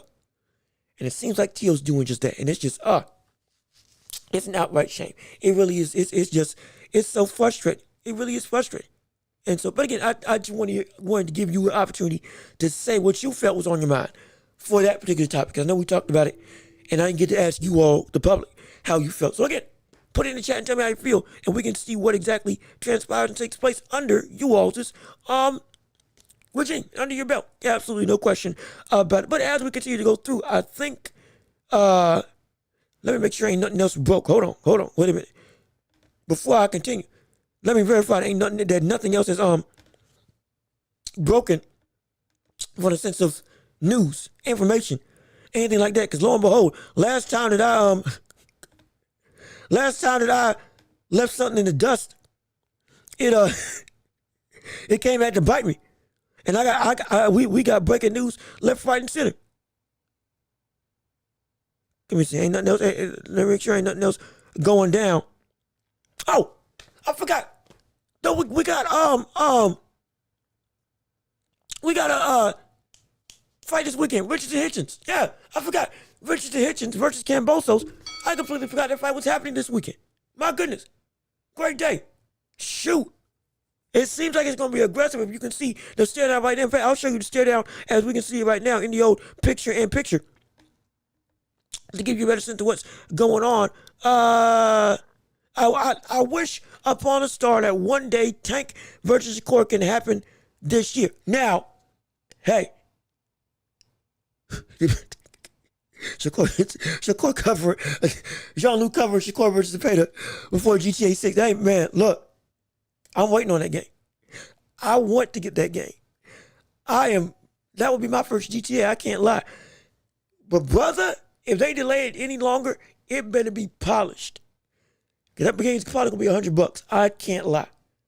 Nintendo's already charging Nintendo's already charging 80. PlayStation, Xbox, they still doing 70. Potentially will bump up their own prices. It's like there's a lot of unknowns in the gaming world. It's frustrating. I can't lie. I'll tell you what. It's come to the realization. It's come to my realization that now doing this, trying to get everything together, doing the business and everything. Gaming is an expensive hobby. My goodness. That is an expensive endeavor for both business and pleasure. That is an expensive endeavor. Again, we got some gamers out here in the future. We trying to implement some stuff to let you all, we can all play together. We can all, if anybody's got, whether it's Tekken, maybe Undisputed, down the line in the future. Again, we still working our way up to it. But down the line in the future, when we get everything set up, we want to try to get some things together. So we can, game as a community as well, or maybe some specific days or whatever. That can be fun. I've seen other people do it. We can implement that in the show. Absolutely. For after the show, excuse me. But it's like, man, looking into it and trying to recalibrate what to pay for stuff while still investing in this show and all the other stuff I gotta pay for. Brother, oh gosh. Hey, look at that. Oh. We got the problems here. We got the problems here. I'm looking at some of these fights and I'm like, shoot, good gosh, this ain't for the weak. This ain't for the cheap. This ain't for the cheap at all. Let me see. They need a new boxing game. Fight Night Undisputed was great, and so now Fight Night was the king. I played Fight Night round 2. Fight Night champions. We'll go to back in the day. I feel old saying that, but back in the day when they used to have Xboxes and PlayStations in Target or Walmart, when mom and dad would go shopping, I would go through and go to the gaming section, and I would be playing games, hurting my neck, staring up essentially at the ceiling, trying to play what they got going on in those demos. They had Fight Night when it was at the peak of its powers. Fight Night round 3, Fight Night round 4. They had it on it, and you could play it. And it was fun, absolutely. Then Fight Night Champions, of course, came through. I got it, played it, incredible, phenomenal. Straight right span was stupid. Then Undisputed came along. Now, Undisputed, from what I heard, seems to be a phenomenal game from a technical perspective. The footwork, controlling your ability to move, being able to really fight like a fighter. But at the same time, there's a whole bunch of problems that game seems to be having. That's a litany of it. That is a litany of issues. That has the gaming world saying, hey, we need a new one. Now, ASAP. Because Lord knows we can't take this no more. And they're like, hey, Fight Night, come back. And also, quick scoop, as I'm getting ready to read the chat again, but quick scoop, for those of you who are gamers, Fight Night is coming back. It's coming back. Oh, it's always been confirmed from the internal workings of EA. Fight Night is coming back. In lieu of Undisputed hitting the market, in the next couple years, they took people off the UFC team and put them back on the Fight Night team where they used to be. And now Fight Night is going to make its return in the future. How far down, I don't know. But it's already reportedly been confirmed that down the road, couple years, Fight Night's coming back. Genuine. Now we're going to have a litany of people Undisputed versus Fight Night. Who's going to do what? Don't be surprised if to make sure they eat the competition alive, they pay Floyd Mayweather to actually be in the game. It can happen. Oh, absolutely you can. Absolutely you can. Because now they know that there's an appetite for it and there's a market for it that they felt wasn't worth investing in. Now it is. Be prepared. In the coming years, it's coming back. And we can't wait for it. Mark my words. Mark my words. It's coming back. I'm dead serious. But let me keep on reading what you all got to say in the chat down below. Albert Real, what's good with you? How you doing? Thanks for tuning in to the show. We appreciate it. I'm going to get to your chat. Let me go on. And again, right now, I'm just reading through everybody right now. Let me read through the top chats first, and then I'm gonna read yours, Albert Real. But let me see, Miss Queen, the new boxing game, Undisputed was great. Gene, I rock with my G. If you making a gaming live stream, I'll definitely stay tuned in. Hey, great. I'm down with it. I can rock with it. If y'all want it, again, give me some time. Give me some time. Like I said, I'm a one-man show, so I'm trying to learn all this stuff. Now, give me some time, but we do want to implement it. It's something that we do want to do. And a lot of people in the community, hey, y'all want to try to tussle with me. See me with Joe Frazier. Everybody getting knocked out. Oh, yeah. Oh, yeah. All of y'all getting put to sleep. If I get Joe Frazier, that's my guy. That's my dude. That's my dog. We're going to make this we're going to make it a brawl. We're going to make it a war. I'm gonna use some of the most unique head movement that y'all seen. Just like Joe, we hooking for the fences. Oh, we swinging wild. We're going to that body. Be prepared. Oh, it's gonna be fun. It's gonna be exciting. I can't wait to go to war with y'all.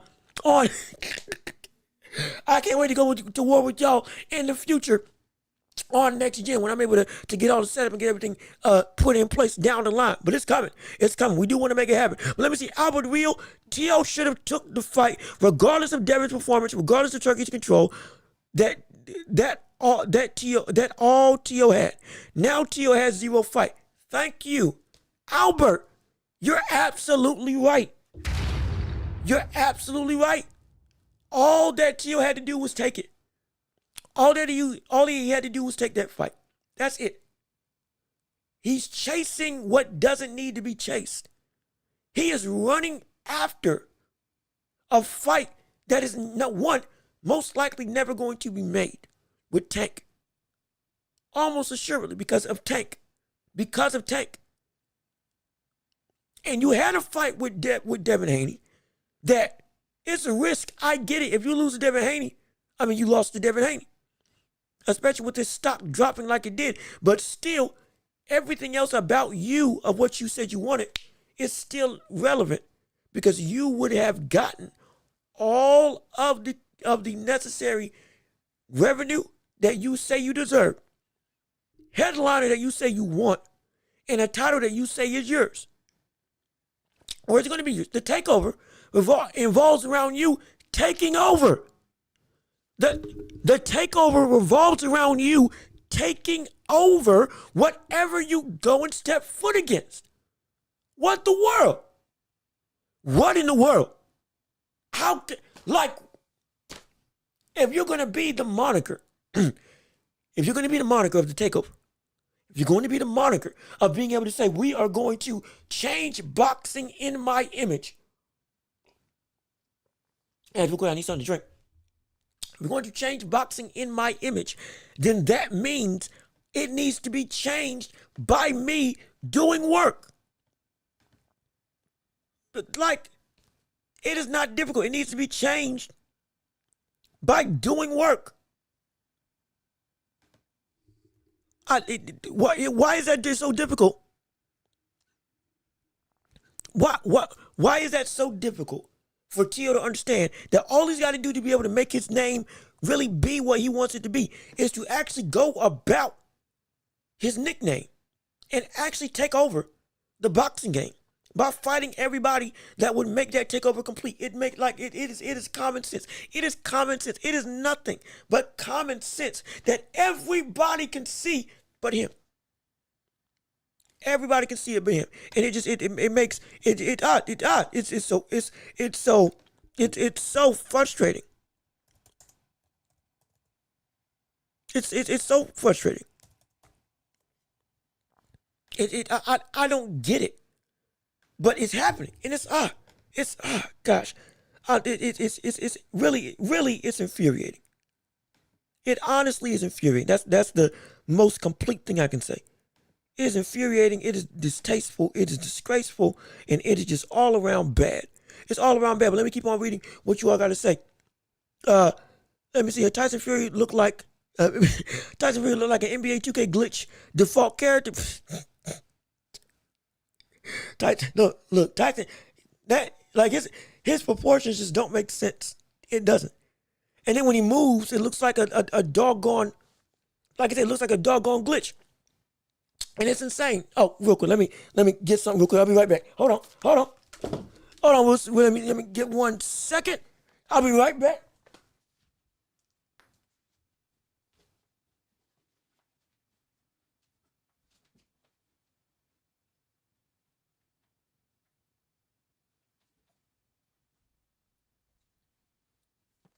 Had to make sure that my stuff was still in order. So I had got some equipment off stream, trying to make sure that we are A-okay. I'm not trying to have another power outage. I'm not trying to have another power outage like we experienced before the stream even started, which is why we started late. But let me keep on going. Y'all are backwards. Tio has options. Haney has none without Tio. Now, hey, okay, all right, okay. This is good. This is great. Jay Riggs, phenomenal statement. I need you to explain, because I've heard that as well, but I want to understand, because I don't see the other options because of what Tio has said he wants to go after. But I want to hear from you. What are the options that Tio has? I'll wait. And I'm not trying to be mean. I'm not trying to be like, no, you don't know what you're talking about. Show me how much you don't know. I'm not trying to do that. I'm genuinely trying to see what the other options are that Tio has that are options that he would actually take and fit the criteria that he has said that he wants. Because right now, all of those options, he is either going after them, but they are not feasible, or they were in front of him and he didn't take them. So can you explain to me what options, in your opinion, Tio still has to be able to go and still do what his career is going to do, which is take over? I want to hear from you. And while you're getting your statement together, let me go through and keep on adjusting this. Now, let's see. Name Haney one option, and I will. Okay, Ryan Garcia. Ryan Garcia. That fight is still on the table, even with Rolly losing. That fight is still on the table for Devin Haney. Rolly Romero. That fight. Now that Rolly beat Ryan, Rolly can fight Devin Haney for the title. And because of the upset, Rolly's name got bolstered back up. And because of how Rolly would sell, that fight would still, by proxy of just outright sheer rah-rah, it would make money. And Bill Haney, it would make money. Also, Teofimo Lopez. That's a third option. Teofimo Lopez was an option. He signed on the line. The fight on his end was agreed to. He got the contract. He put his name on it. 145 catch weight. We covered it. That's 3. You want to go? You want to go even more? Kambosos, Richards and Hitchens, winner of that fight. If he wants to go and unify at 140, I believe it's at 140. Hold on. Wait. Before I put my foot in my mouth, let me make sure it's at 140. Let me make sure this fight's at 140. Richard Hitchens. Kambosos. Let me make sure. Is it at 140? Is it at 1? Okay, yeah. So it's at 140. So it is at 140. Just had to verify. That's at 140. He can fight for a title there. There are still options that Haney can do. And again, let me make it clear. Those options that I just named are all options that Haney would take. We're naming the options that Tio has. It's not that the options are not something that are worthwhile. It's not that Tio does not have options. He does. He won't take options except for a very narrow framework of Tio and Boots or Terrence Crawford. When he got another big name like Devin Haney that fit his mold of a big name, big payday, putting you further in the sport, he didn't take that.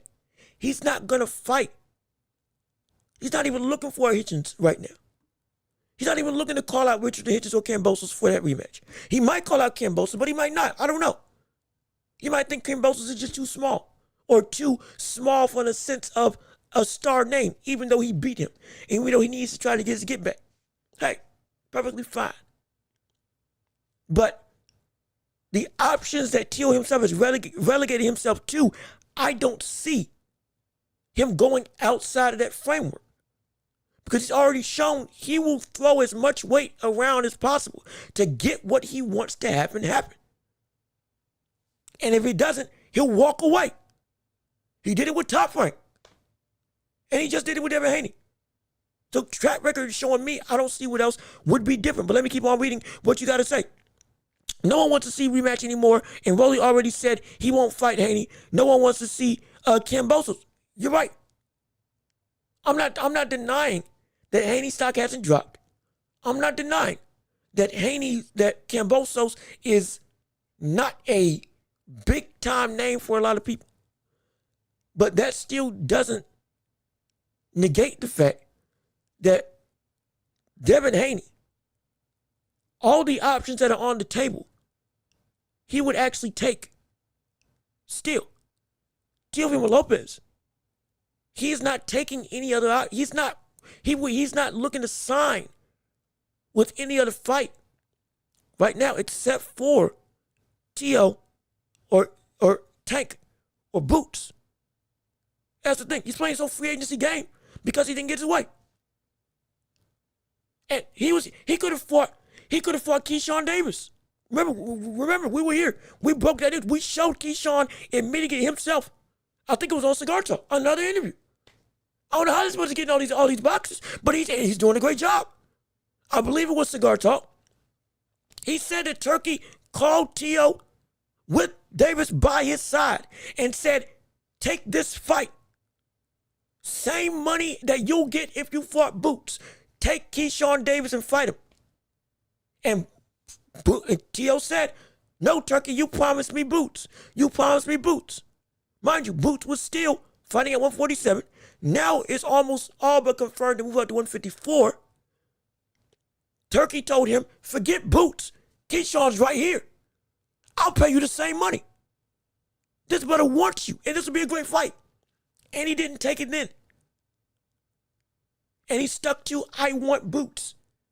And I want Tank.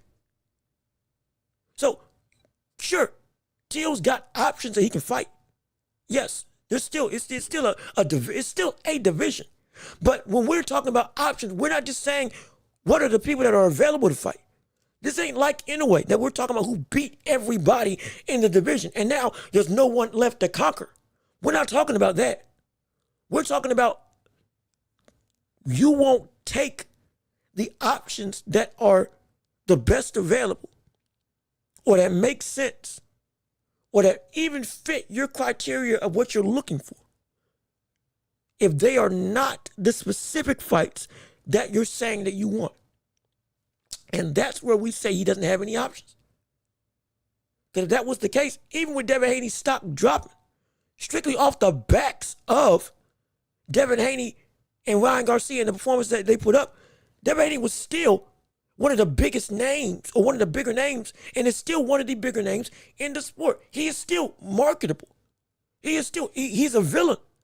People now don't pay to watch him win. They pay to watch him get knocked out. You mean to tell me that people wouldn't pay?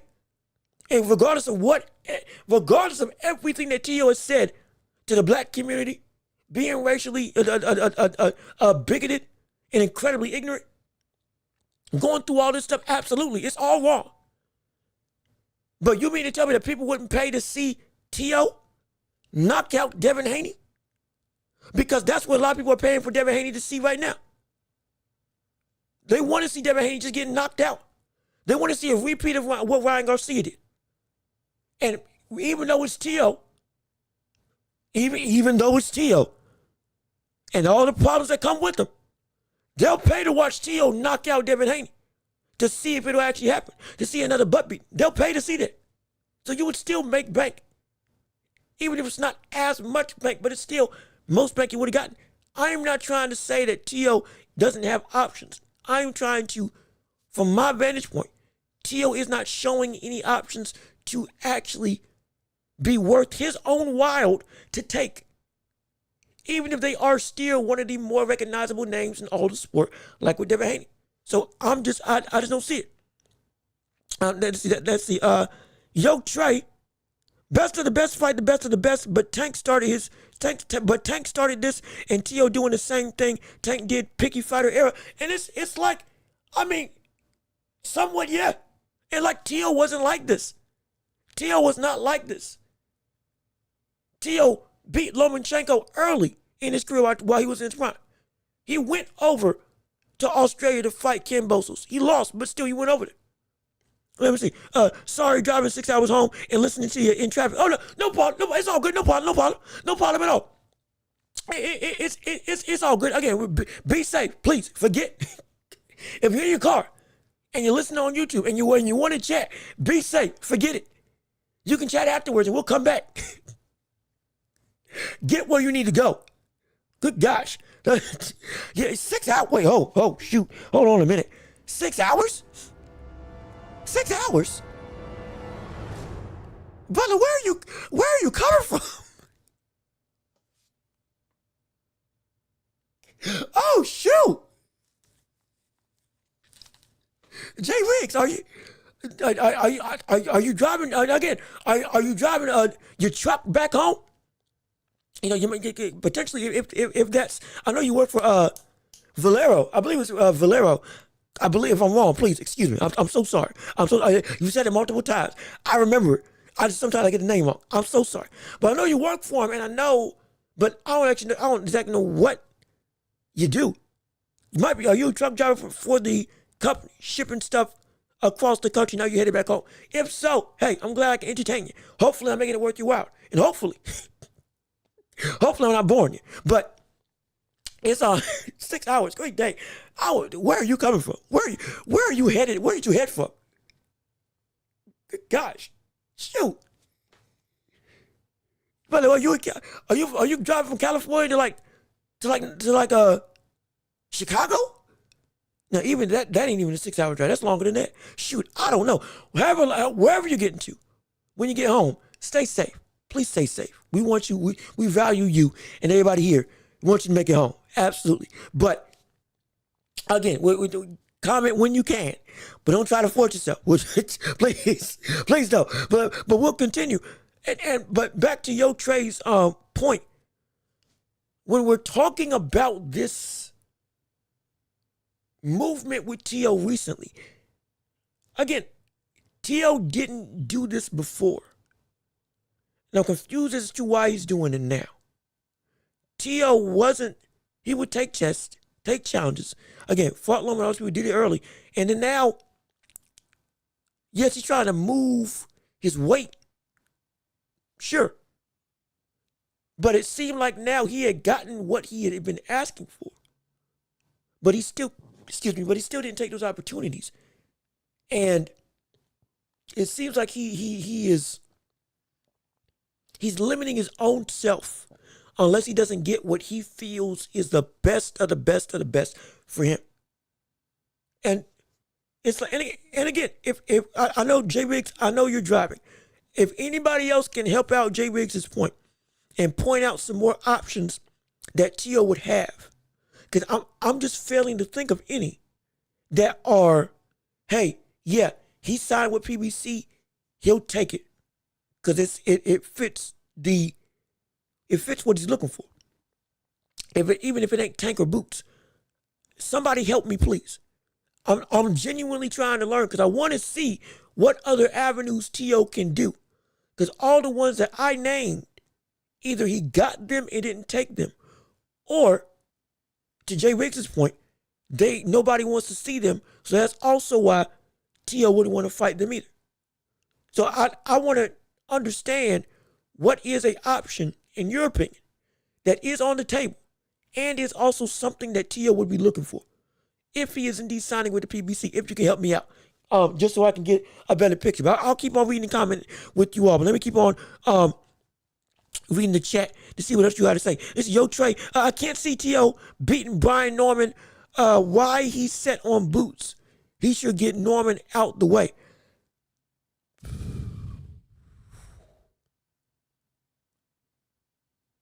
I mean, now, I'll be real. Boots versus Norman, that would be a really good fight. I'll be honest. Boots versus Norman, that's not a bad fight at all. That's not a bad fight at all. Especially if he wants to go to 147. If that's the case, great. Hey, option right there. Great option. And Yo Trey, yeah, you brought it up. I wasn't even thinking of it. Great option. Phenomenal option. Now, I think he's got a better shot at beating Norman than beating Boots. No question. He gets destroyed against Boots. If Boots kills him. Boots does whatever he wants with T.O. If T.O. moves up to 147. Brian Norman, there too. And let me see. Keep on reading. If Pac wins, T.O. should fight him. See, okay, all right. See, thank you. Now you're helping me out. You're helping me out. These are more options. Thank you. This is what I was looking for. So, Jay Riggs, this is helping your point. Because, again, I was just failing to think of other options that he could take. If Pac-Man beats Barrios, he can fight Tio. Or Tio can fight Pac-Man. If Pac-Man beats Barrios, again, that's still going to be one of the most impressive things I've ever seen. Because Pacquiao should not be fighting again. He should. If he does win that, oh my gosh, insane. So Pac-Man's an option. Brian Norman's an option. Barrios is an option. If Barrios beats Pacquiao and retains his title, Tio can go after Barrios. He can't. He genuinely can't. Let me see. Rick Poco. Counter Ben. Oh, let me, hold on, wait, ho. This is good. Let me look. Let me look right now. Is he moving back down to 147? I know we talked about he might. Let me make sure that he is.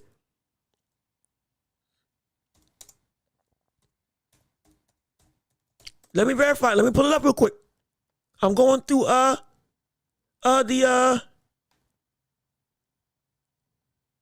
rankings right now. I wish I had a full list. I really wish I could pull up the full list. Again, the Transnational Boxing Transnational Boxing Ranking Board for some reason ain't pulling up for me. I keep getting the error every time. So that was the source. I don't know why it ain't working now, but regardless of which, we're gonna still rock. Let me go down to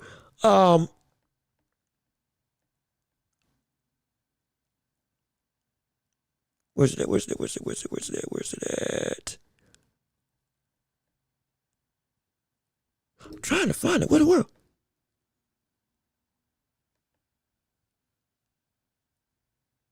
What is it? Okay, here we go. Okay. Okay, yeah. So where is Conor Ben at right now?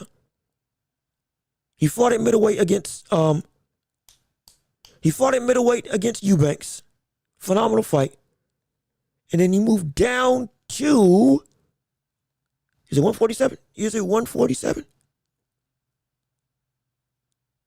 Yep, okay. Yep, so it is 147. All right, okay. Thank you. I'm so apologies. Thanks for being patient. I was trying to verify to make sure, yeah, it was good. Okay, yeah. Okay. All right. So Conor Ben is at 147. Conor Ben is at 147.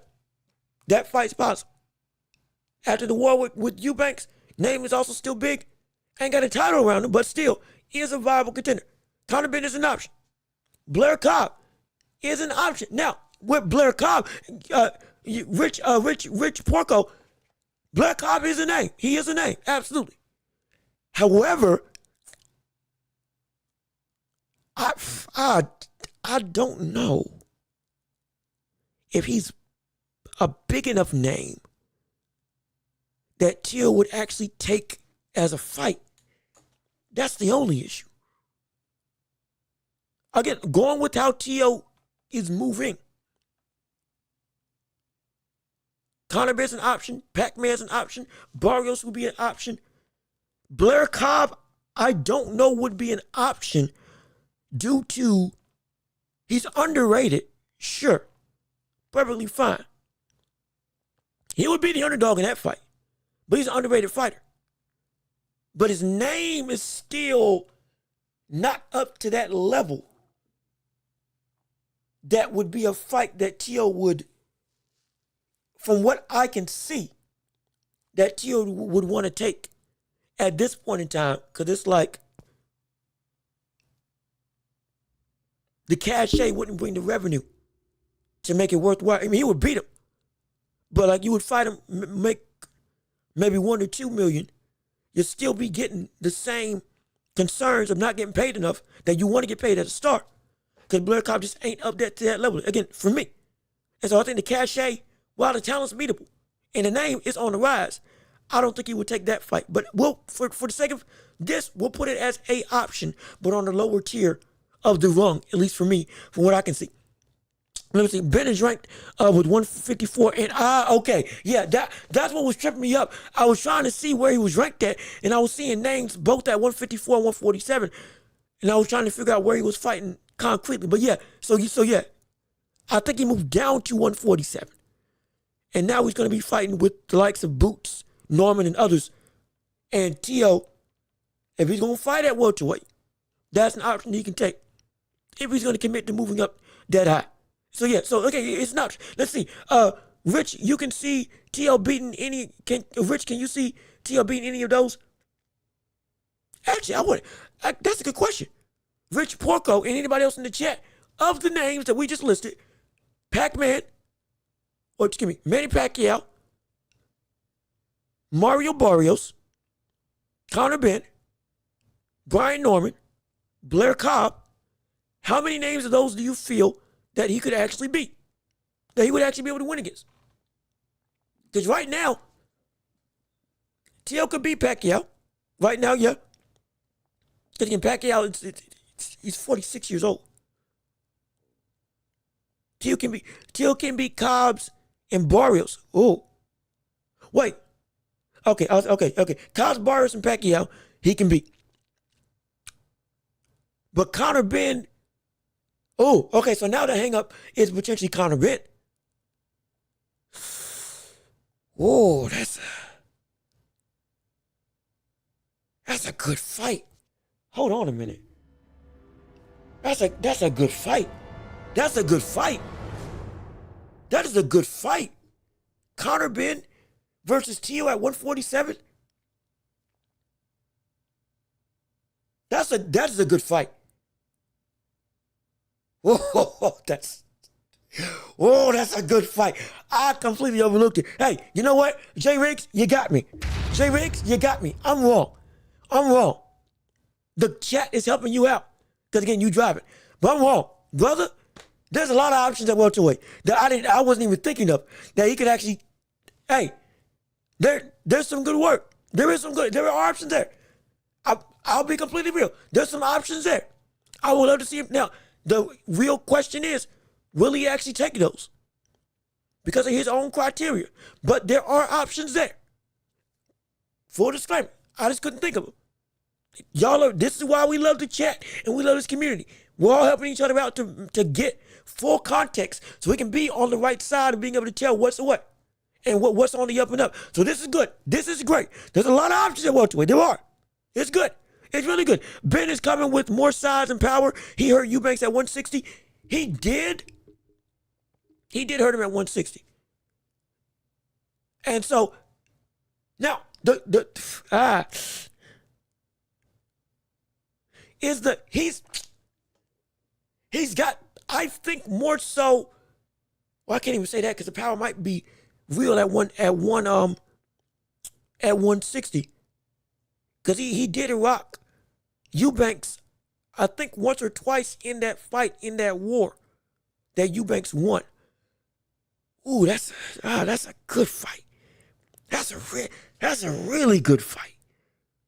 Oh, shoot, that's a good fight. I got to think about that one. I got to think about it. And J Riggs, thank y'all. Yeah, no, thank y'all for helping to bring these names together. Conor Benn bringing more power, and here Eubanks at 160. Him coming down to 147. That's a tough fight. That's a tough fight. Because, again, T.O. at his best could give Conor Benn a whole bunch of trouble. But athletically, Conor Benn is, even though, again, PEDs and all that stuff, he don't got the same pop as he used to have. But even clean, though it wasn't enough to put Eubanks down, he hurt Eubanks. Taking that power down to 147, potentially being able to rehydrate back up to close to potentially a 150, however much he can rehydrate up to. That's a good fight. That's a great fight. Conor Benn's speed would definitely give T.O. some real fits. It would. It absolutely would. That outside, that might be the most competitive fight in the division. Because it's right now. Right now. There's no real in between ground for welterweight at 147. If Tio fights Barrios, he beats him. I think definitively. If Tio fights Pacquiao, he beats him definitively at this stage in his career. If Tio fights Brian Norman, he's got a better chance at beating Brian Norman, but he would still, I might favor Norman. But if he fights the likes of Boots, he's not beating that. He's not beating Boots. And he's more likely, at this point in time, I'm struggling to see him beat the likes of Brian Norman right now.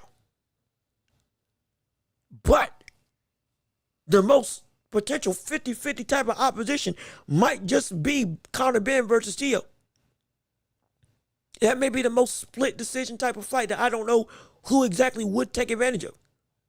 Because Tio and his footwork and his innate boxing ability would be insane. But the athleticism of Conor Benn, and again, the power that he would bring down to 147, to carry that for 12 rounds and carry the stamina for 12 rounds, that would be good. Let's see, I see Haney, let's see, Trey, I see Haney beating, or excuse me, I see Tio beating Haney. I do too, which is why I wish the fight would have happened. That's why I wish the fight would have happened. Because I had Tio beating the likes of, I had Tio beating the likes of Devin Haney. I genuinely did. Even though Devin Haney is of that type of stylistic fighter that gives Tio trouble, like Sandor Martin, like Jermaine Ortiz and others, this version of Devin Haney, I thought Tio would be able to beat if he took the fight. But didn't happen. Cobbs has a bigger name than Brian Norman. Ooh, does he? Ooh, does he? Does he? Now, again, this may be my ignorance. Full disclaimer. Keeping it 100. It may be my ignorance. But I've heard Brian Norman's name a lot more than I've heard Blair Cobb's name. I think the most recent thing that Blair Cobb did was beat the likes of, who was it? It was Adrian Broner, I think, unless I'm tripping. And I missed the fight that he was just a part of. Again, I am, full disclaimer, I'm not trying to be one side of the aisle or another. I'm not trying to go in favor of one. I'm genuinely trying to think of the most recent thing I've seen. So the last fight that we've seen Blair Cobb in was against Adrian Broner. And I have heard Brian Norman's name in the boxing ethos more consistently than Blair Cobb, from what I have been able to see. Now, if I'm wrong, I'm wrong. Please enlighten me. But right now, I see Norman's name as a bigger name, especially because he is now consistently tied with Boots Ennis as Boots' most immediate opposition at 147. Outside of, again, Barrios and Pacquiao, sure, but in terms of most immediate competitive competition, Norman's one of them ones that people are saying, hey, that's the fight that we want to see in the most immediate fashion if you do stay at 147 and don't move up to 154. So that's why I'm thinking, that's why I feel that Norman has a bigger cachet. Though Blair Cobb is a better talker. Absolutely. But again, just humbly, just my 2 cents on the matter. But let me keep on reading to see what you all have to say in the chat down below. Hands up. Hold on. We're freezing. We're bringing it up. We're freezing, but we're bringing it up. Hold on a minute. Wait a second. Okay, I think we're good. Okay. All right. Okay, here we go. Okay. Yeah, we're back. Let me see. So yeah, Cobb has a bigger name than Norman. We just talked about that. I think Norman is a bigger name, but again, that might be me being unaware of really how big Blair Cobb is as a fighter in the boxing world. But again, full disclaimer. Trey, Mason versus K Davis is a bad move for Mason.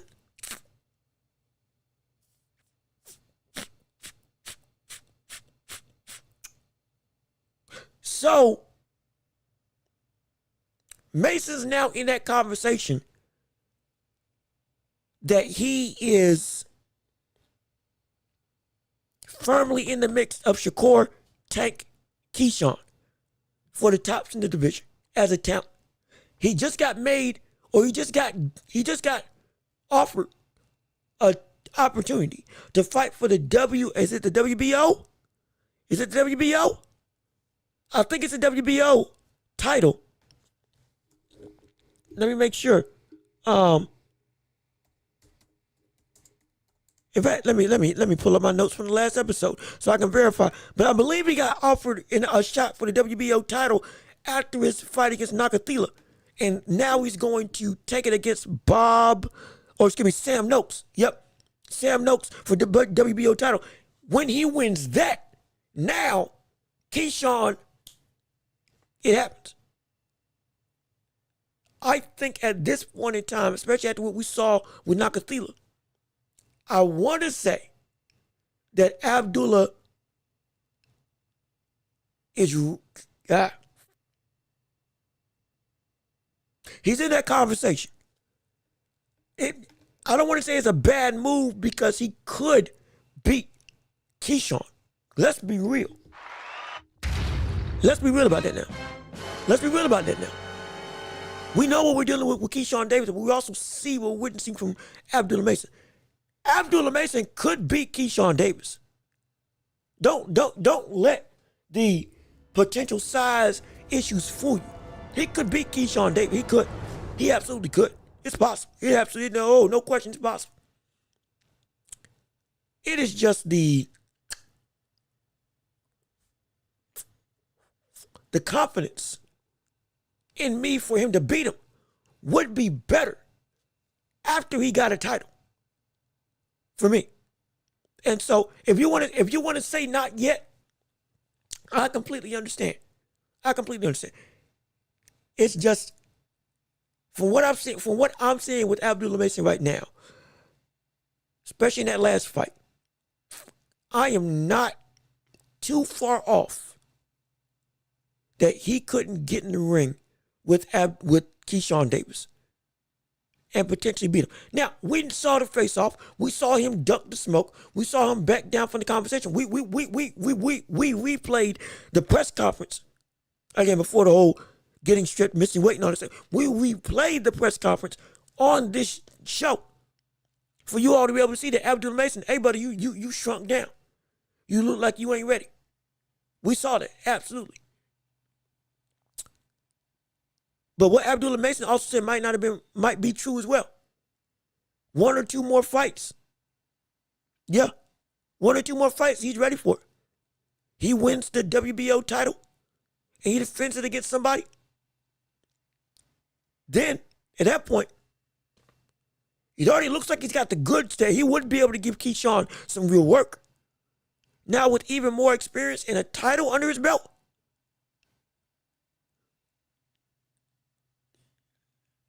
I can't rule it out now. I can't rule it out. I got to be real. I can't rule it out. Again, I know what we said about when Keyshawn pressed Abdullah Mason to his face. I know exactly what we said. But also, when evidence shows you something, you have to take it into account. And evidence shows that Abdullah Mason is not as far off as we may have thought from fighting against the likes of Keyshawn and putting up a performance that could beat him.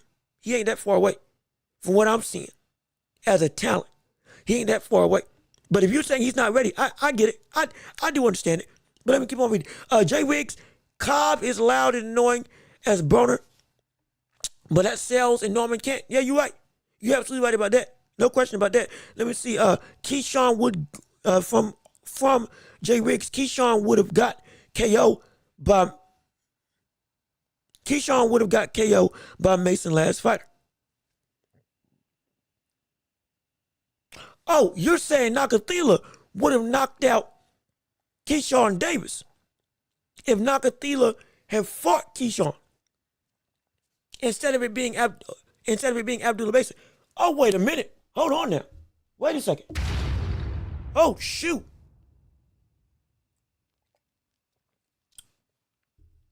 That's some kind of claim. That is some kind of claim. That's some kind of claim. If you're saying that Nakatila would have, excuse me. No, I'm sorry, I read it wrong. Keyshawn would have got, no, I read it right. Keyshawn would have got KO by Mason last fighter. So you okay? Yeah. So I had to reread it to make sure I read it correctly. You're saying that Keyshawn's opponent, Nakatila, would have knocked out Keyshawn Davis.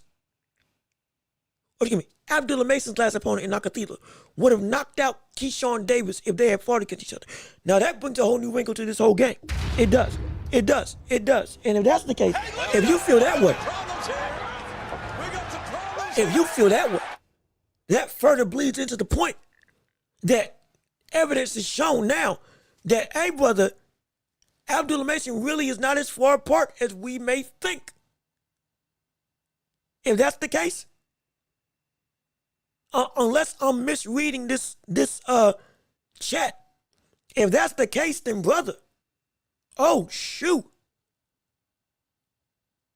If you're saying that Nakatila would have been able to do away with Keyshawn Davis, but Mason handled him like he did, nearly untouched, completely in control, had him jumping at every single feint, foot feint and hand feint, jumping when even Mason wasn't doing anything. Okay, so I read that correct. Yeah. Oh, shoot. Okay. Well, if that's the case, let's have a conversation then. Let's have a conversation. Let's talk about it. Keyshawn Davis versus Abdullah Mason right now, who wins? Because we got some people that got some dissension. Keyshawn versus Abdullah Mason right now, who wins? Right now, at this point in time right now, who wins? If it was able to be at 135, hypothetically, because we know Keyshawn missed weight, we know he says he needs to move up. Sure, if he doesn't, and he stays at 135, and he makes weight to fight Abdullah Mason, who wins? Because if we're saying that Nakatila would have beat Keyshawn, while we don't believe that the triangle theory, that the triangle theory is the end-all be-all for the sport. We get that. We don't believe that. However, we can't deny that this is a level of impressive nature that has us saying, hey man, maybe Abdullah Mason would beat Keyshawn Davis. Maybe he would. He might. I'm telling you, he might. Yo, Trey, I completely understand why you say he wouldn't be ready. But I'm telling you that you are absolutely justified in your sentiment that he needs to develop more, because this is a different league now that he's in the thick of the elites of this division. No question. But also, we're seeing a talent that is comfortable at this elite level because of what he's continued to show. He belongs there. And if I'm being completely honest, this man has showed more to his game than Keyshawn Davis. If I'm being completely honest. If I'm being real. Abdullah Mason has showed more in his arsenal at an elite level for the skill sets that he uses than Keyshawn Davis. I'm being real. Keyshawn's got the power, absolutely. He's a great fighter, no question. But from the standpoint of skill sets, I think Abdullah Mason got more skill than Keyshawn Davis. I really do. I truly do. Keyshawn has to go to 140. Rich. Keyshawn has to go to 140. I'd like to see him fight Frank Martin, who also went up. That would be a great fight. That would be a phenomenal litmus test. That would be a phenomenal first fight. That would be a great first fight. Because that would give us real credence to say, hey, brother, against a dude who won some rounds against Tank, against a dude who is, again, at this higher weight, shouldn't be weight drained, should be fully able to use all of his skills without the means of physical toll. be bigger, be stronger, and potentially be better all around. You going at the 140 should add to your arsenal as well of potential ability. If you can beat Keyshawn Davis, that's some high regards. It is. Because for Tank, it was a great win. It was a good win. It was, for Tank, Frank Martin was a great win. You beat Tank as well. That's a good win. Frank Martin's not a bad fighter. Frank Martin's a good fighter. He's a good fighter. He is a good fighter. Don't let him get knocked out for you. He's a good fighter. He is a good fighter. But that's gonna be the test that defines really what he can do. That's gonna be the test. I think Berincic or Bianchik. And again, excuse me if I'm saying his name wrong. When he won the title, when Keyshawn Davis won the title, that was the crowning moment of, okay, yeah, he's here and he belongs. If he beats Frank Martin, that validates a lot of stuff. That validates a lot of stuff about his ability. He was better than Lemos, absolutely. The issue was, could he deal with the power that Lemos brought with 168 on the night of the fight? He beat him in 2. Great. When he fought for the title, this was, okay, can you go and close the deal on an opponent that, again, is experienced, can be tricky, but you should be able to beat? He handled the deal. Now, this is going to be the most complete test that I think Keyshawn's ever faced, I believe, in terms of Frank Martin, if that fight was to happen. So I would love to see that fight. That'd be great. That'd be phenomenal. That would be a great fight to see. That might be the best fight for Keyshawn Davis. It might be the best one. Outside of, again, finally, if it ever becomes possible, getting in the ring with De Los Santos and actually making weight. Frank Martin would be the other opponent I would love to see happen. I would love to see get in the ring. Absolutely. And speaking of which, De Los Santos, what's next for him? What's next for him now that he isn't fighting? Now that he is not fighting Keyshawn Davis. What if Abdullah Mason fights De Los Santos? Hey now, wait a minute.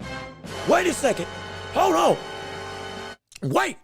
What if we see Abdullah Mason fight De Los Santos when he defends his belt, if he wins the title? Because again, De Los Santos, we want to see him in the ring. Ain't seen him in a minute. Got wild of an opportunity to fight in the ring because Keyshawn missed weight, understandable. Wasn't taking that chance, understandable. But we still want to see him in the ring. If we see Abdullah Mason indeed win the WBO title, could he defend it against the likes of De Los Santos? And if so, what would happen? Let me see. J Riggs, Mason wins by KO. Oh, that is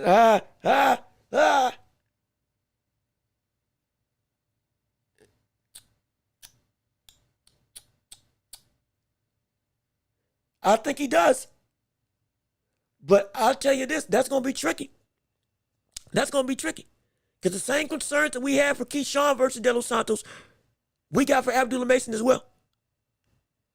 Keyshawn also had the reach.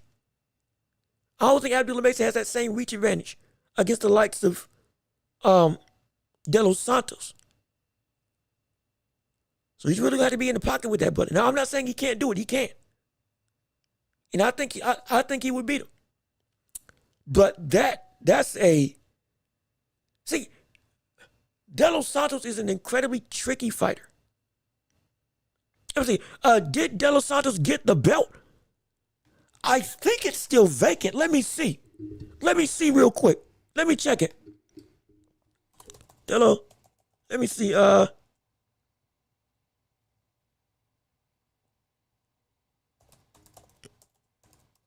I'm looking it up right now if the belt is on is on De Los Santos, or is it vacant outright?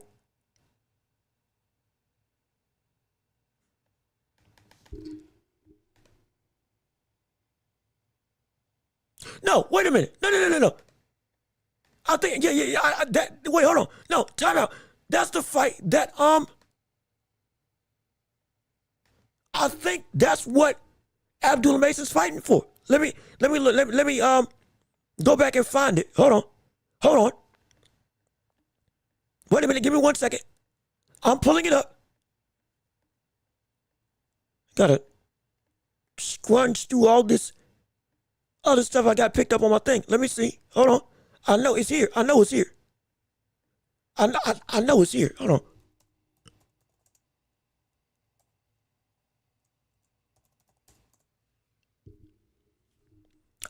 I believe that is the belt that he is fighting for.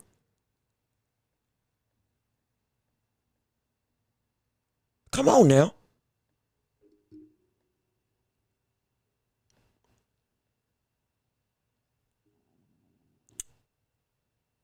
I just had it pulled up. Hold on, wait a minute. Again, I'm sorry. I had everything in order, in a row.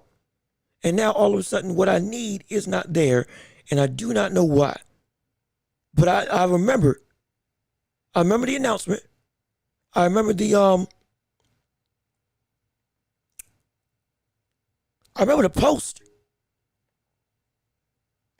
Let me do something real quick. Ring. We're gonna go to the ring directly.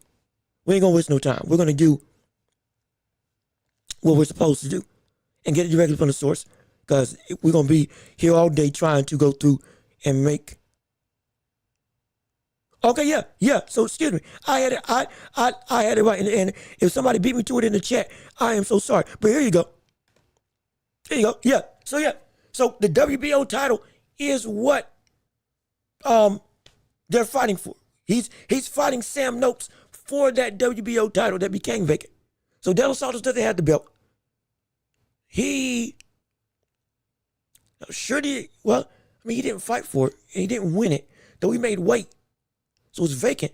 You would think that they would just make it so that De Los Santos still gets the shot against Abdullah Mason. But it's how the cookie crumbles. I guess, don't know.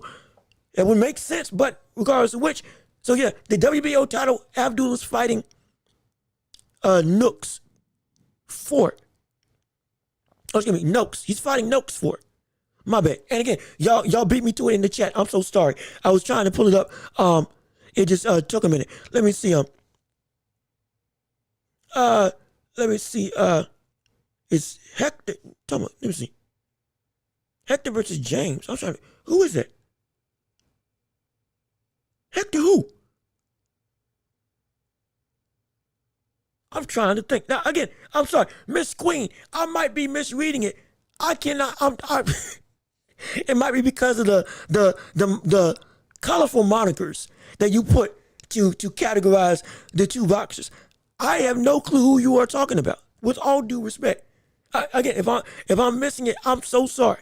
I cannot think of who Hector and James is, because while you call them both the same thing, I don't know who they are. It's just over my head. I'm so sorry. If you could clear it up for me, I can gladly talk about the fight, no question about it. But I'm sorry. I'm drawing a blank on exactly who you're referring to, because the first names right now are not good enough. Not not good enough, at least for the moment in time. But let me see. It's back again. I apologize. I'm not trying to just overlook your chat. I genuinely cannot think of who exactly you're referring to, so I can't give you an answer. I'm sorry. You clear it up. More than happy to give my insight on it all. But let me see. Rich Worko is vacant. Yep, it's vacant. We just pulled it up. Abdullah Mason fighting Nooks for it. Yep, y'all beat me to it. I'm sorry. I was trying to get it, and I neglected the chat. I'm so sorry.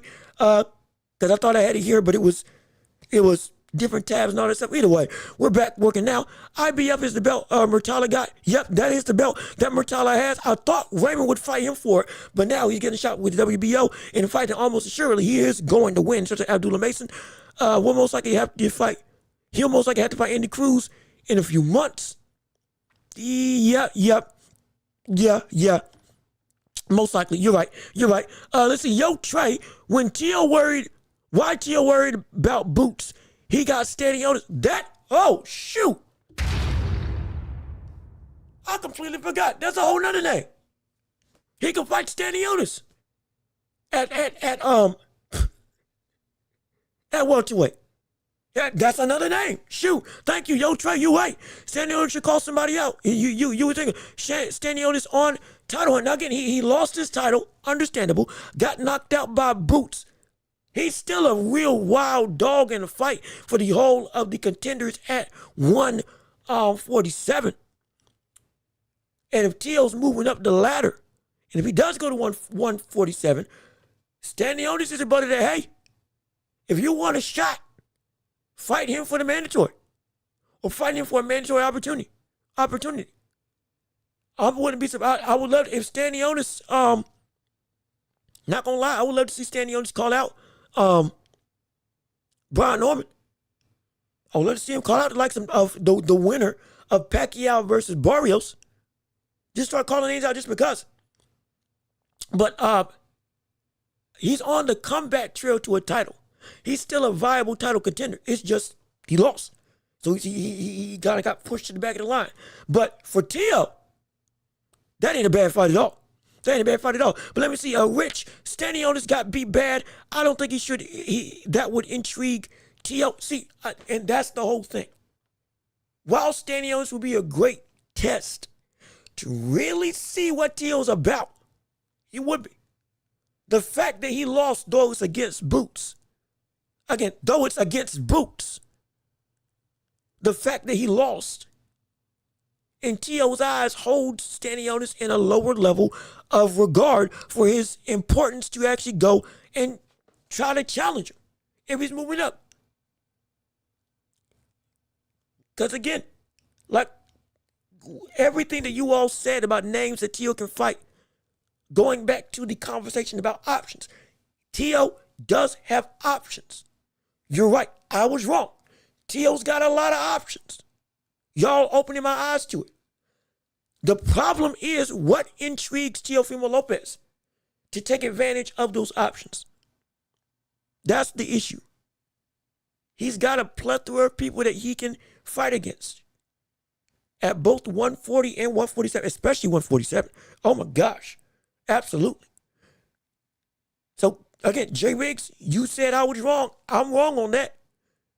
Tio's got a whole bunch of options, but Tio will not fight anybody from what he's showing right now that he doesn't feel is worth his while.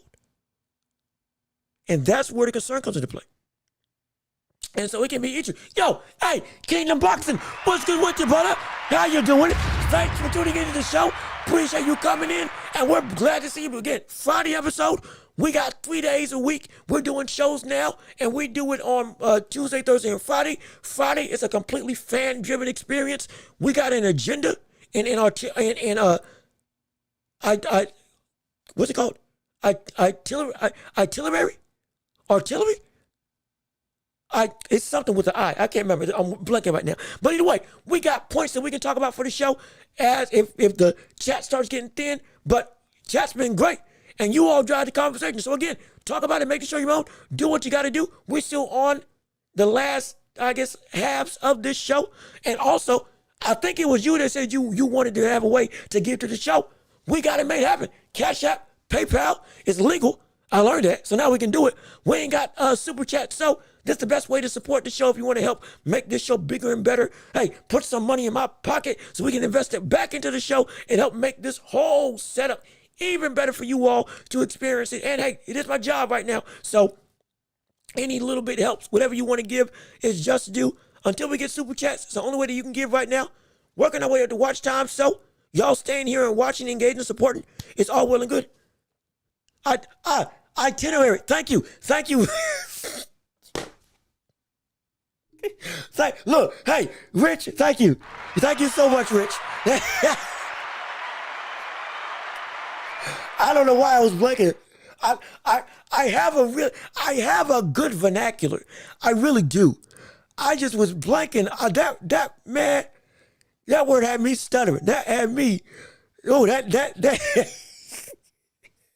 Brother, itinerary, that had me in the corner. That word had me in the corner, and I was getting beat up. I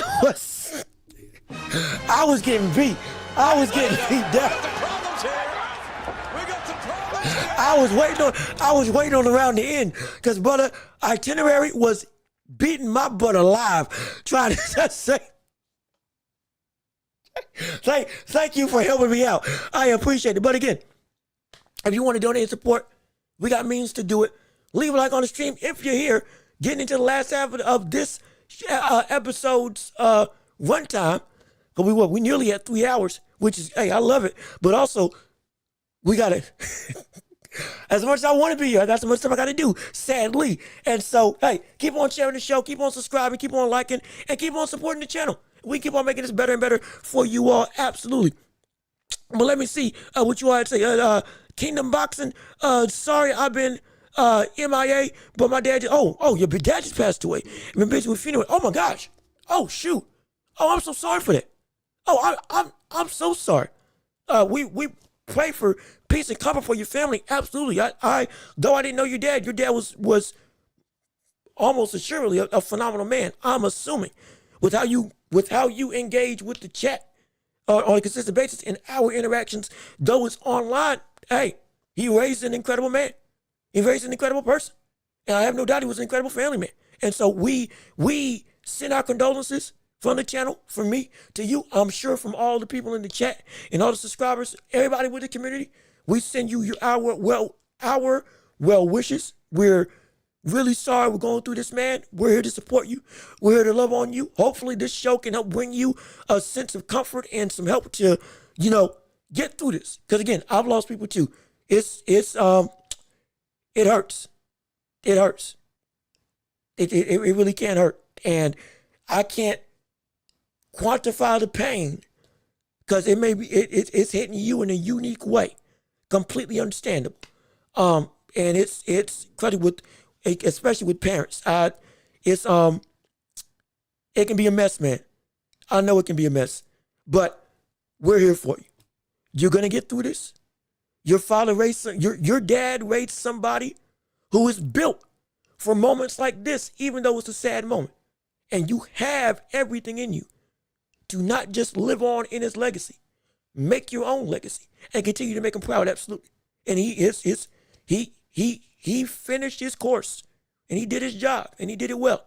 And we hate to see that he's now gone and we hate to hear that he's now gone, but you know better than any of us, legacy A11 is going to be incredible and indelible and you'll continue to be better for it and you'll never forget the memory. So we, rest in peace to your father.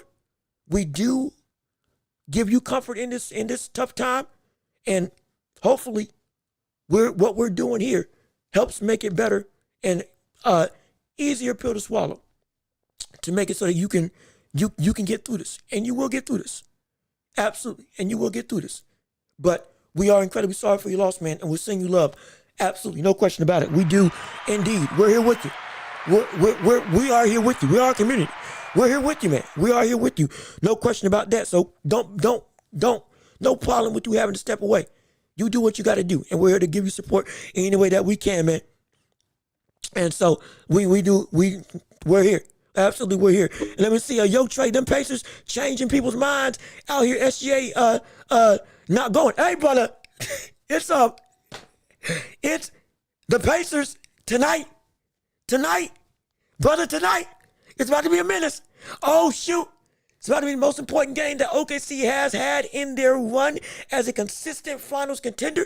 This game could be the make or break game in the series. I can't wait for it tonight. It's got a lot of people saying, hey, brother, do you believe me now? No question about it.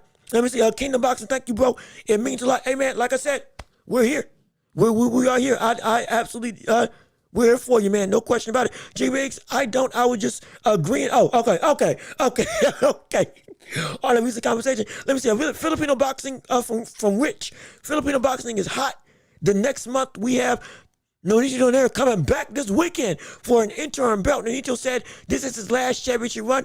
Pacquiao is fighting the good gosh. All the old heads are coming back, ain't they? I mean, shoot. It's just a cavalcade of legacy. The old guard's trying to make one last stand. We're gonna see if it works. We're gonna see if it works out. If Donaire can get this done in this division, oh shoot, hey, that'll be impressive. I honestly, I'm not gonna lie, I felt Nonito Donaire should have genuinely retired. I felt he should have.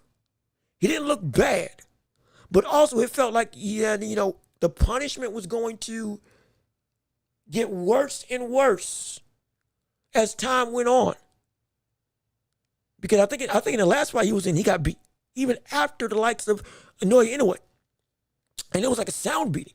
So I'm thinking, unless I'm misremembering, so I'm thinking, hey man, you might want to go on and wrap it up. But if he does pull this off, great. My gosh, imagine if Donaire and Pacquiao both win a belt. Though Donaire should be interim, but gets a shot at the super title, and Pacquiao beats Barrios. I mean, hey, shoot, Floyd might as well come on back. If everybody else is doing it, might as well jump in the fight and see if you can turn back the clock one more time in your career yet again. Go on and fight at 154. Go fight at 135. Hey, fight against Tank. Try to take his belt. Make it happen. Fight at 140. Fight against Shakur. Make it, might as well. The old guard's coming back. Tyson Fury made this comeback after retiring oh so many times. Derek Chisora is still fighting, still running. It's on the last run, but who knows? This brother might just get a shot at a title. He might just say, hey, this last fight ain't my last fight. I'm going for the belt one last time. At 40 plus years old, if he feels he's up to it, with 50 fights under his belt, knocking down and beating Joe Joyce, hey, buddy, he might have a new lease on life. War might just come through the UK one last time for a title opportunity. Who knows what can happen? No question about it. We're excited to see it. Absolutely. Let me see. El Pinchy, what's good, brother? How you doing? Thanks for tuning in to the show. Can we talk some wrestling, brother? It's about to crack. We are. Oh, we can. Absolutely. We can weave through. No question about it. But hold on. Before I go and talk about wrestling. Oh, shoot. Somebody. Oh, dang. I got somebody. Was this from Kingdom? Was this from you? Did you sense? I think I forgot to say. I say a disclaimer. With the... if you're going to send something, say that you sent something so I can quickly acknowledge it, so I can give you your just due instead of potentially reading it or missing it out entirely. Not because I want to, but because I'm trying to, I got a lot of tabs going on right now. But hold on, we got some, oh shoot, he sent some money. But it's still, how much was it? Hold on, wait a minute, drum roll please. We got $10. Oh my goodness. Hey, shoot. Thank you so much. We appreciate it. $10 from Kingdom Boxing. Thanks for supporting the channel. Thanks for supporting the show. Again, I'm sorry I saw it later. I'm not trying to overlook anybody. I just forgot to give that disclaimer that we gave at the start of the show that we normally do to say that you give something so we can quickly acknowledge it. And so we're not leaving anybody in the dust and making sure nobody's forgotten or left out to hung to dry on the channel. But hey, man, you didn't have to do it. It's anything given is just a labor of love. We appreciate it so much, man. We and again, like I said, money or not, money or not, doesn't matter. We do this for you all. And again, we're still here. We're here for you. No question about it. And so we appreciate it, even with this tough time. Still coming out and supporting the channel. Man, means the world to me. Thank you so much, Kingdom. It does my heart good. Really does my heart good, man. Thank you so much for helping support the channel. No question about it. But let me keep on saying. El Pinchy, slow weekend in boxing. Right now, I don't think a whole bunch is going on in the sport of boxing unless is Brian Norman fighting against Jin Sasaki this weekend, or is it next weekend? Let me look it up. Let me look it up to make sure. Let me keep my wits about me so we can make sure we got everybody doing what they're supposed to do and acting like they're supposed to act. Absolutely. And so, hold on. Wait a minute. Hold up. Lord knows. Wait a second. Stuff ain't loaded. Wait a minute. Come on, ESPN. We in a row now. You're the worldwide leader. You ain't supposed to be slowing down now. I know we had some power outages, but brother, my internet is up to snuff. Don't make me look like a fool.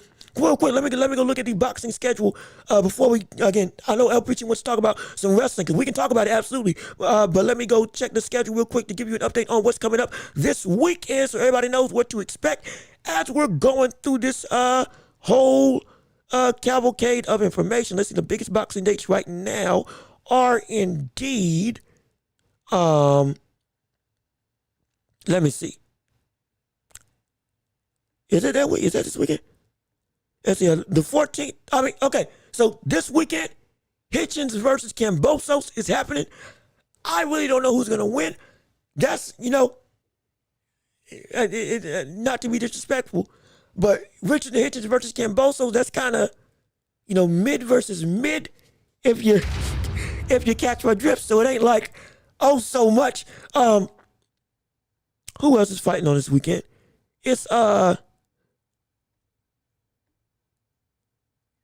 Donaire, I think, I believe it was Rich. Somebody in the chat brought it up. Donaire is also fighting this weekend against Andres Campos for the interim title.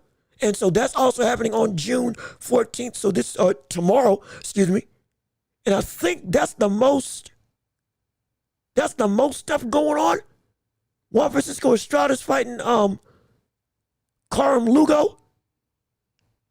Any other potential big or interesting affairs going on that are coming through? I mean, Andy Ruiz is fighting on the undercard of Hitchens versus Kambosos. So, I guess the Donaire card and the Richardson Hitchens card are the two biggest things happening. But outside of that, not really much happening this weekend on the fight game. But let me keep on reading to see how stuff is going. Hold on, I think somebody else gave.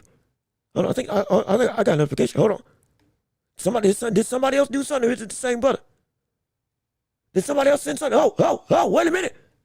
We got another $10. Who is this? Who is this? Yeah, now I will say I know I see the name, but I don't know who's attached to the name. So somebody might have to say it so I can give you your just. Oh no, never mind. I saw it. Nah, J Riggs. Yo, what's good? Thanks for tuning in. Hey. I see it. My bad. I was scrolling through the chat trying to find it. So yeah, I was trying to get back to it. Yeah, Jay Riggs, thanks for the $10. Thanks for supporting the channel. Thanks for giving and supporting and investing in the empire that we got right here on the Welch Report. Means the world to me. $10 you gave. We appreciate it so much. Thanks. This helps keep the show going, help keeps the lights on, and helps us invest back into the channel. So we appreciate it so much. You didn't have to do it, man. But I'm so glad you did. Thanks for it, and thanks that you all feel that this show is worth investing in. Absolutely, no question about it. Because again, I get it. It's tough. You got to be willing. You got to be worth supporting. And thankfully, you all feel I'm like that. I'm worth supporting. So appreciate it so much, J Riggs. Thanks for the $10. And hey, goes back into the show. We keep on investing and we keep on thriving. And we keep on making it do what it do, making the show the best that it can. So thanks for investing in the empire. No question about it. But let me see. We always have smaller cards going on. Yes, we do. Box Nation UK boxing. Oh yeah, no, Box Nation and UK boxing. Yeah, that always got something going on. I think Pro Box TV always got stuff going on as well. So no, it's great. So I appreciate it. Let me see. How quickly does Moses Tuma stop dealing in white? Ooh, that's a great. That's Jay Riggs, least I can do for proving you wrong today. Hey man, look, you know what? You got me. Flaunt your money and your knowledge.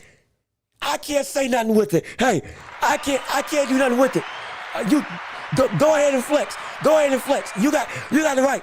You got the right. You got. Hey, brother. You were wrong on this. I feel bad for you. Here's some money to make you feel better. You're still wrong, but it's to give you hey, don't test my gangster. Here's something to remember me by. I get it. That's moving like a G. I can't lie. Hey, you prove me wrong, and they say you're something for your trouble. Just for the hey, nice try, kid. Here's something to feel better. Oh, shoot. Oh, man, hey, look, you got the full right for it. Like I said, I ain't got no problem being wrong. Oh, Lord. Oh, man.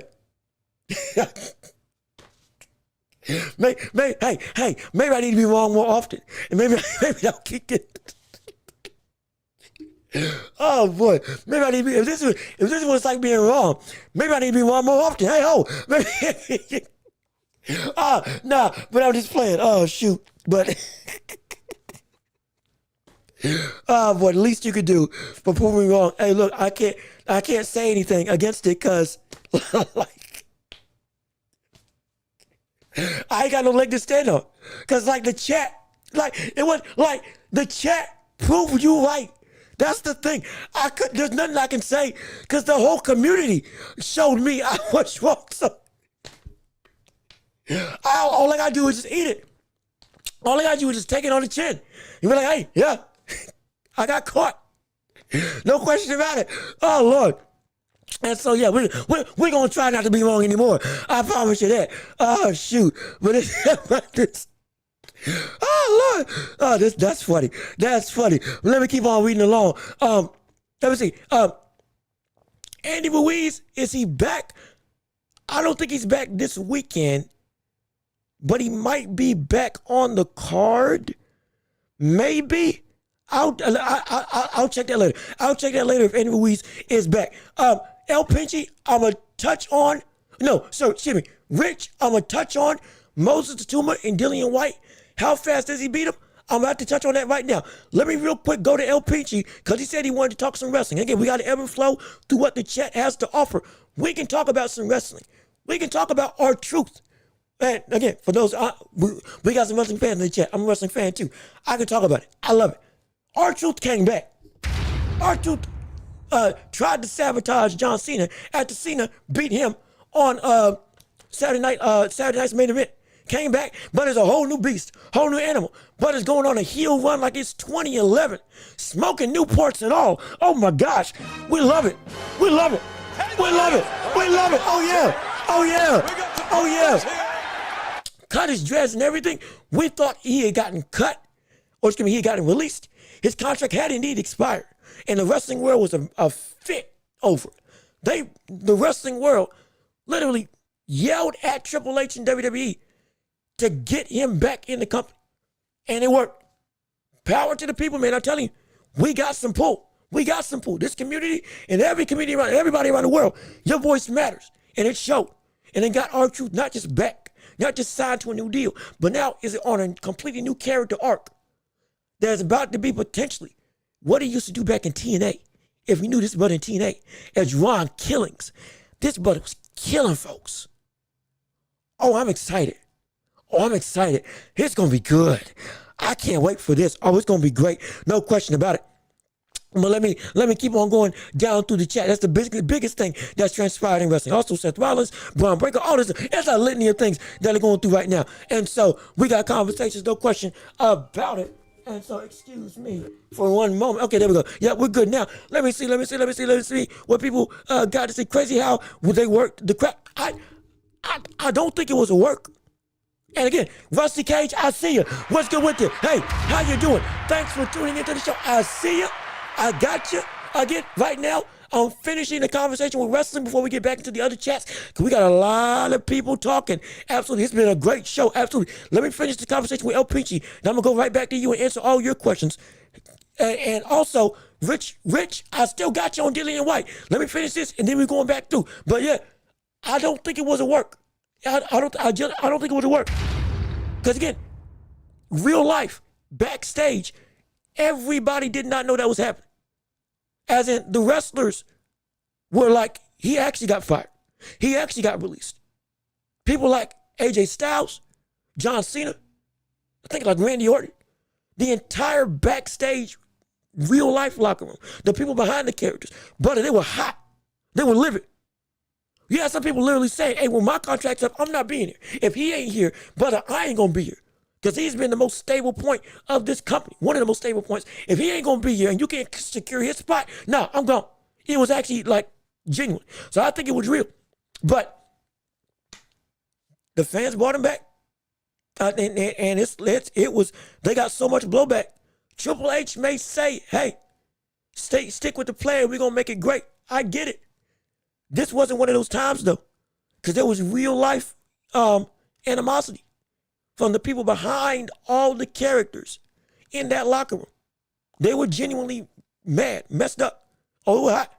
And so we brought it back, so it's great. Let's see. Welch, what do you think of the AAA wrestlers? Hey, great. Great. AAA phenomenal. Love it. So I just got to see Chad Gable go against the AAA champion in a 5-star incredible match. Oh gosh, it was phenomenal. Incredible. I loved it. Loved it. The buddy with the with Mr. Iguana, with the actual iguana. I'm telling you, the luchador style with the whole company that was now by itself, now dedicated under WB to just that, dedicated to just that. Oh, it's beautiful. It's incredible. I would like to see what's his name? What's his name? Is it Mateo? The brother who's working with Solo Sikoa. Solo Sikoa is now right hand man now that Jacob Fatu turned on him. I would love to see him go back to AAA or have some matches in AAA. Because what he used to do in Lucha Underground would work perfectly with that. Absolutely. Archer's getting the Intercontinental Championship. Hey, that ain't bad. That ain't bad at all. That ain't a bad thing at all. I promise you that. I ain't bad at all. Ooh, that's good. Archer with the Intercontinental belt. Ooh, that would be great. That would be cool. Work his way back up to potentially an actual big-time title contender. For the first time in his almost entire career since he fought against The Rock and John Cena with The Miz early in the 2011-2012 days. That would be good.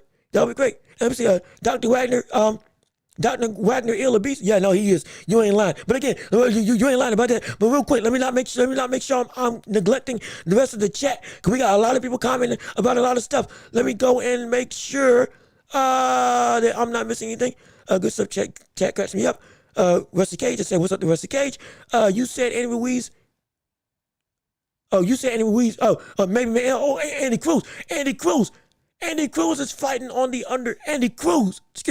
is fighting on the undercard of Hitchens versus Cambosos. Not Andy Ruiz. I am sorry. Andy Cruz is fighting on the undercard. Andy Ruiz is not coming back yet. My apologies. I messed up on the words. I'm so sorry. Hey, Riggs, I want to see the ball right here. Cut again. You ain't lying. Also, hey, Jay Riggs, I am still getting my cut. It's scheduled for today. You see it now. I ain't forgot. I'm still getting my cut. I am still getting my haircut. Don't let that fool you. I'm still getting my haircut. Okay. I just couldn't get it scheduled until today. So I ain't forget. I know that you I know you've been coming at my hairline, or rather coming at my natural look. Hey, brother, I'm going to get it fixed. Okay, it's scheduled for today. This is when I could get it booked. But I ain't forgot to get my haircut. So hey, don't act like I'm just taking your money. Don't think I'm just taking your money. I'm still getting it cut. Today's just the day I got it scheduled. So yeah, next week you're gonna see all this clean, not clean shaven, but oh yeah, we're gonna look clean again. I still look good. Don't get it twisted. Don't mince words about it, brother. I'm still a bad brother. I still look good now. Put me in a museum, because, brother, I'm the pinnacle of excellence. I am the height of human capability and human possibility when it comes to the greatest thing that you can be as a man, as a person. Oh, yeah.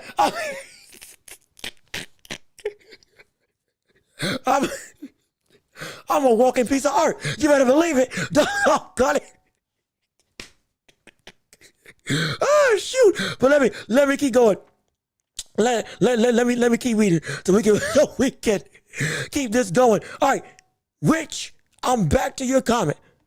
Moses Atuma versus Dillian White. For those of you who don't know, that fight got announced. It's going to happen on its own card with Moses Atuma being the headliner. Oh yeah, it's happening. We're excited for it. We can't wait to see it. This is the step up in competition. Now, when it comes to how quickly he can beat Dillian, due to, again, the experience that we're concerned about, the multiple instances of Dillian White being at a top championship level contending status, fighting against a prime Anthony Joshua, fighting against Tyson Fury, fighting against a whole host of Povetkin. I think Pulev has fought just about anybody who's anybody in the division. This is the time. This is the test. This is the test. It's the test. Don't mince words about it. This is the test to prove how far Moses Zepeda can really go in this division, at least in the Indian media. How prepared is he really? How polished is he really? But if he does get this done, and I think he'll get it done, I got him knocking out Dillian White in 6. I got him knocking out Dillian in 6. I do. I really do. Not just because Dillian White's older, slower, and, the natural progression of time. But every fight I've seen Moses Zepeda be in, he has showed a new layer of his game that I didn't see before. In this fight, especially with, again, him getting better and better at using feints, footwork, selling what he tries to throw, being even more judicial and effective and efficient with the punches that he throws. And precise as well. His accuracy is getting better and better also. He's getting better at finishing opponents. He's getting better at not just controlling, but being able to quickly dispatch you once he has you hurt. That is something, you can have power and you can knock people out, but it's a different skill to be able to truly close the show in the same round that the show is beginning to end. It's difficult. It ain't easy. Moses Zepeda can do that. And he's done it multiple times and done it better and better every single time. I think he's going to knock out Dillian White in 6 rounds. I truly do. I truly do. And it's going to be a great fight. Oh, it's going to be great. And then afterwards, brother, we can see this man most likely title status is coming up next. Title status is coming up next. We could see him fight Justice Hooney. Oh, shoot. Oh, shoot. We could see him fight Justice Hooney. We could see this brother fight Justice Hooney. And if we see him fight Justice Hooney, oh my gosh. My goodness. Great day in the morning. That would be incredible. And I couldn't say that Moses Zepeda wouldn't be prepared for it. Though we know, hey, Justice has showed he's one of the elite, even though he got beat. He's a brother in this division.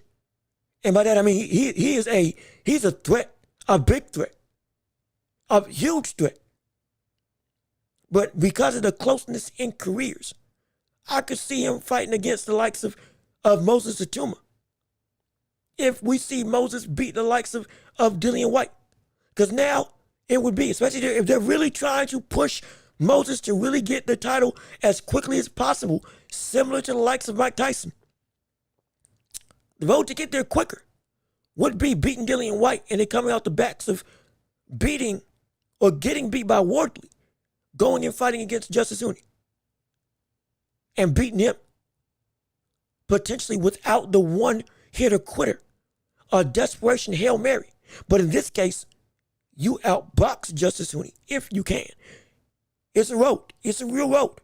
It's a dangerous road, but it's a road that can happen, no question. But let me see. Hooney was dominating Kingdom Boxing. Hooney was dominating Wardley until he got dropped and robbed by the ref. See, and again, back to the robbery. We are still trying to figure out what was and wasn't the get up. It seems like, yeah, he would have been able to beat the count. It does. It's just a shame because the brother, we couldn't see the count clear because they kept cutting for the camera. So it seemed like he would have been able to get up. But it's like, I can't say concrete for certain because I have not gotten to see a clear-blown, a full-blown 10-count view from any angle of the fight, which is ridiculous. But it's like, It's concerning.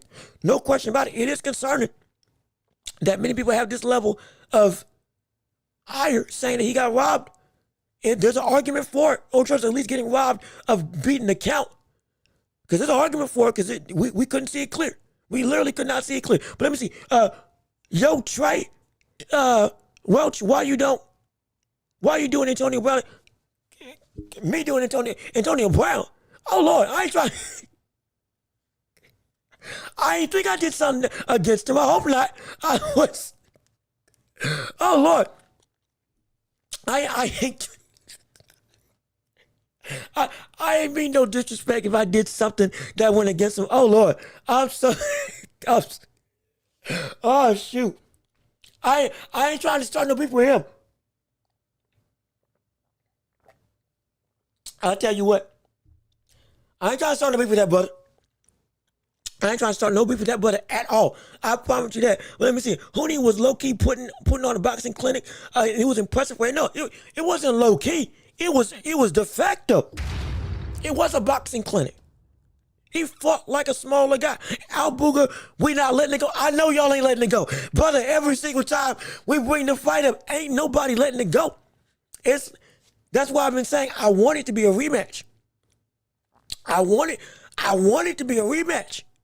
I really do. Between Hooney and Wardley. I want a rematch of that fight more than anything. Because that didn't prove to me as much as I want that Wardley truly is ready for that high level. Because I'm not saying that Hooney's got a bad chin. Wardley's got great power. I don't think Hooney's got a bad chin. But what I do know is that the high elites in the division, they got better chins than that. They got better power than that. So you ain't going to be able to win the way that you've been winning this time and in past fights like you did on this fight. That ain't happening. And again, high key, Al Booker, yeah, high key. It ain't low key. High key, Joshua put on a clinic that would have made Usyk proud. Justice Hooney put on a clinic that would have made Usyk proud. Justice Hooney fought a fight that would have given Daniel Dubois some trouble. A lot of trouble. I'm dead serious. Justice Hooney fought in a manner that would have given Anthony Joshua fits. I'm so serious. Justice Hooney showed he belonged. And he showed, honestly, he lost the fight. He did. He lost the fight. But he showed he's a better fighter. He lost the fight. Yes, he did. But he showed as a boxer, oh, I'm a better boxer than you. I'm a better boxer than you. And in a fight, yeah, I got knocked out. But brother, when it devolved into a fight on your end, I was still able to box and beat you on the inside and control everything about this fight. So, hey man, shoot. It ain't too far out of the question to say that I'm not saying it's a fluke win or a lucky punch. Because again, we saw Tyson land that same shot on both of them. But I will say, between who's a better fighter, though we know the result, I ain't got full confidence that Wardley really is a better fighter than Justice Hooney after this fight. I really don't. But I want to see a rematch. Because it was still a good fight. But I want to see a rematch of that, no question about it. And so, but it's like Wardley at this point in time, we don't see this man as he is a real threat. Excuse me. He is a real threat. We don't see him as a lasting threat for as long as he can be at the top of this division because of his lack of defensive awareness, predictability, and his reliance on his chin that is so abundantly clear that there's nobody at the top of the division that he's trying to get to that would not be able to take advantage and destroy. It just isn't. It just isn't. We love grit. We love blood and guts. We love heart and tenacity. But if that's the only thing that you can rely on without a proper means of being able to have nuanced skills, it can end very badly. Just look at Deontay Wilder. It can end very badly. Absolutely. Good thing you said that Frank Martin is. Hold on. Hold on. Excuse me. What? I said what? I said what? Hold on now. Wait a second. Wait, time out.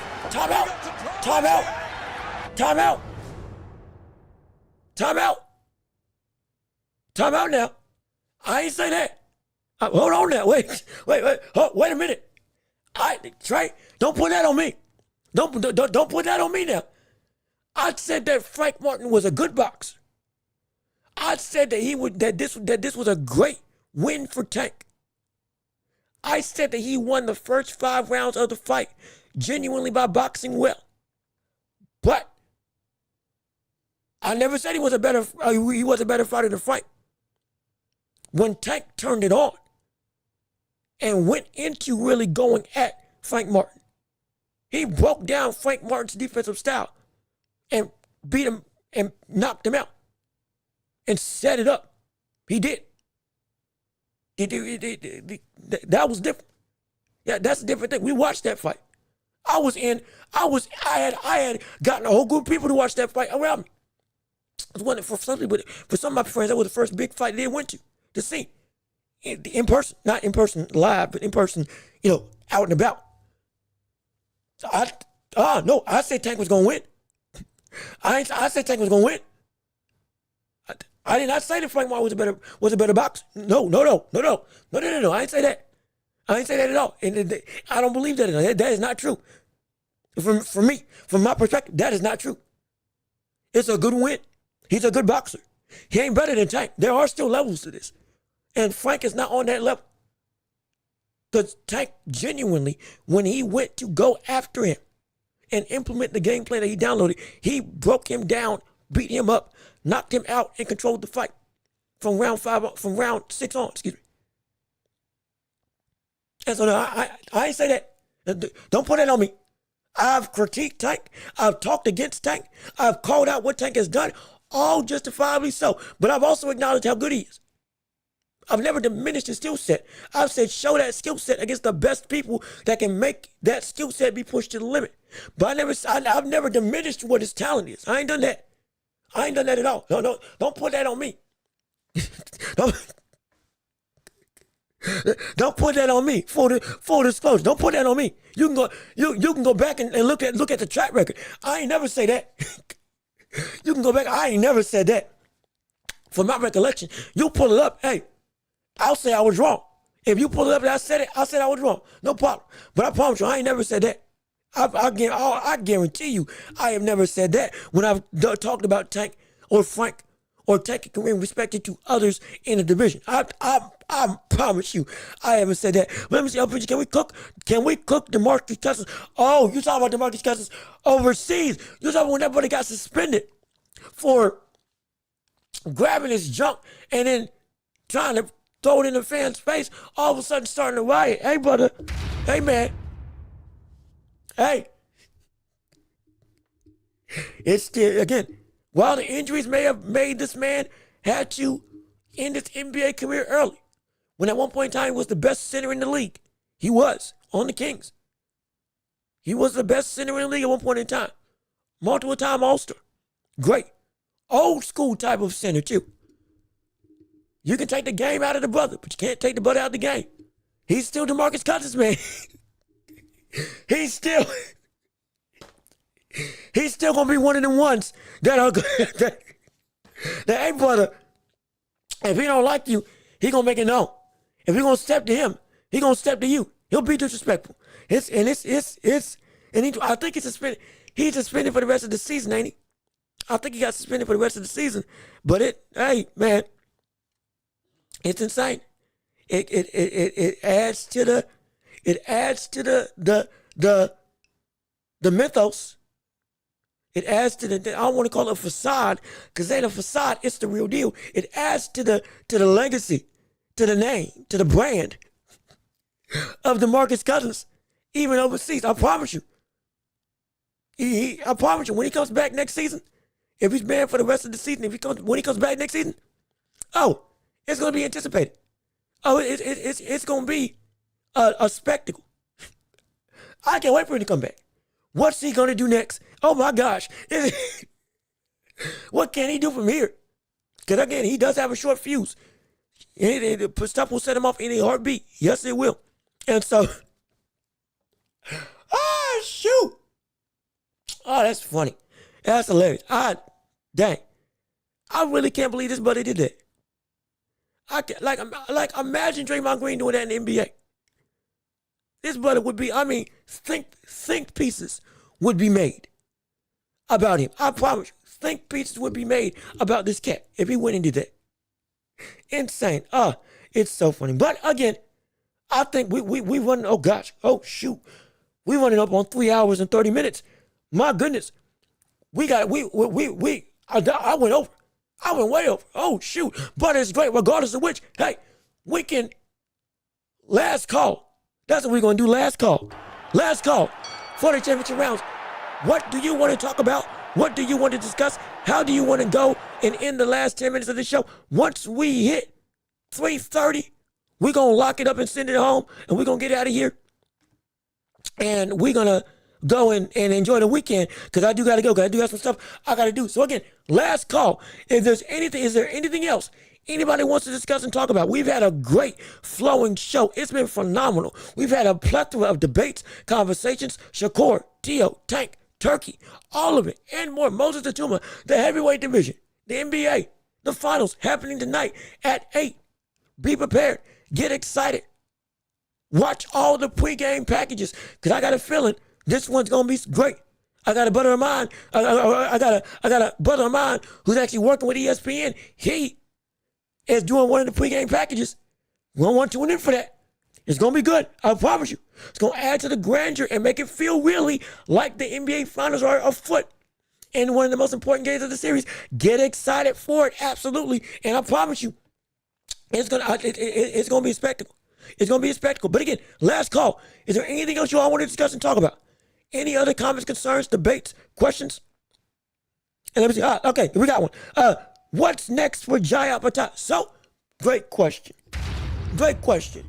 We covered it. We watched Jaya Patai knock out Claudio in his last fight. Easy work. Nothing really too damaging. I think now it's Ramirez. It's Zerudo.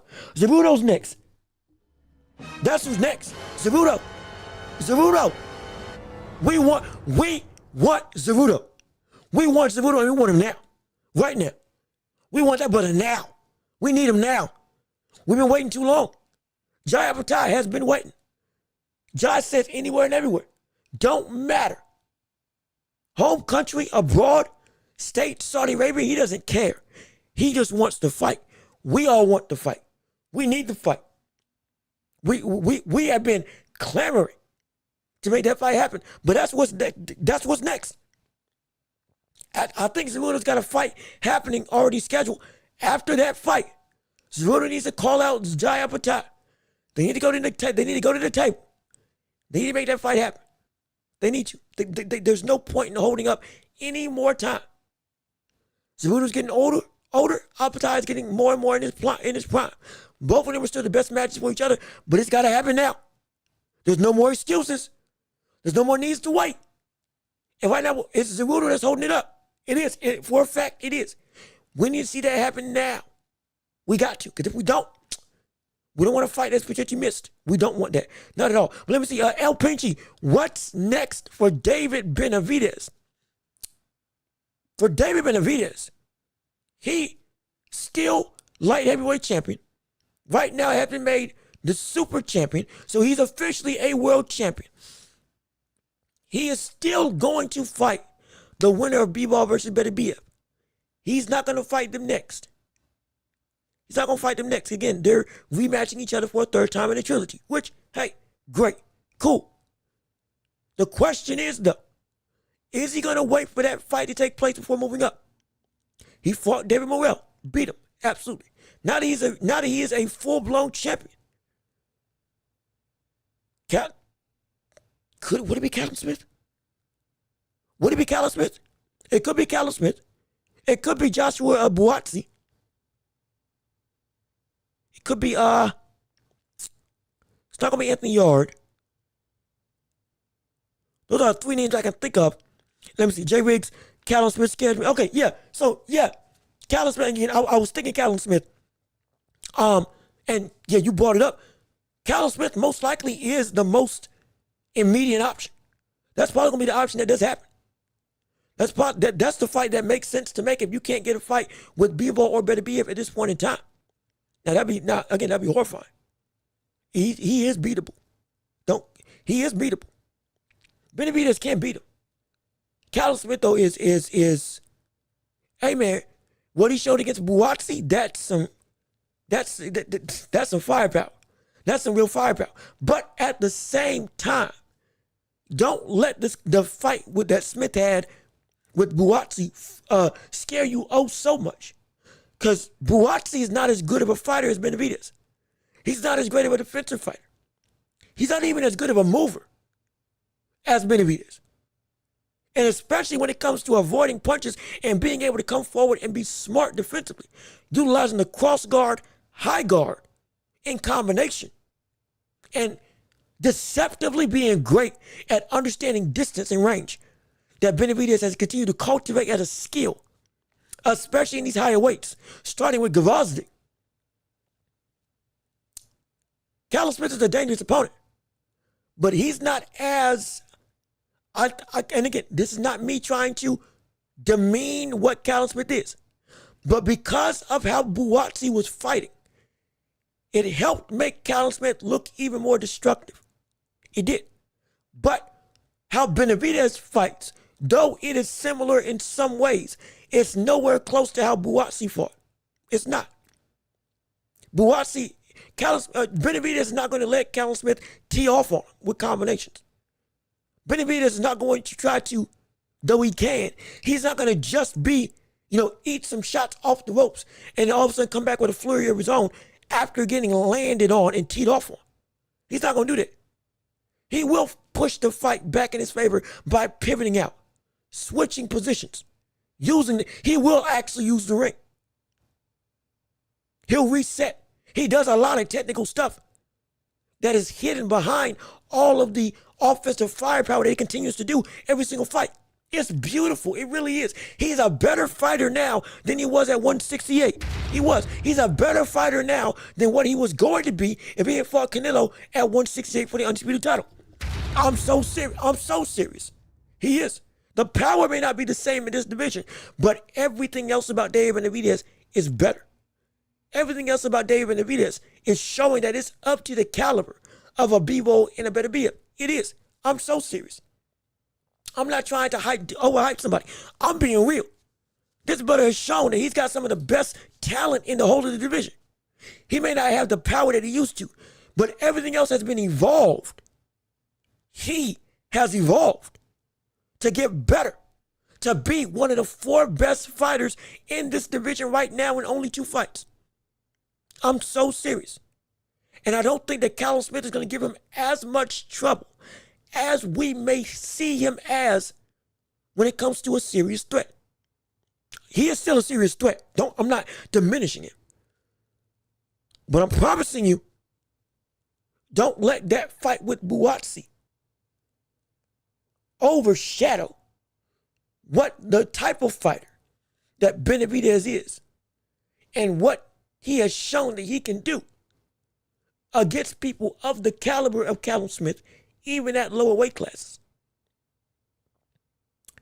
And how he's been able to still be so destructive and dominating and outright incredible every single time. Callum Smith is the danger. But I think we might have some trepidation against him versus David Benavidez. Stay strong. I promise you, stay strong. Because Benavidez, boy, Benavidez is going to bring the firepower that Buatsi brought, but not nearly get tagged as much. Not nearly get tagged as much.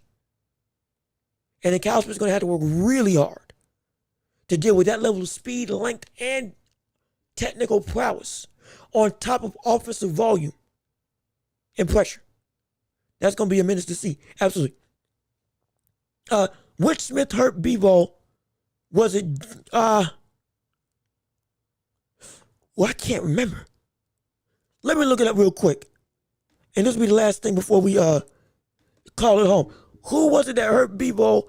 I gotta think. Who was it?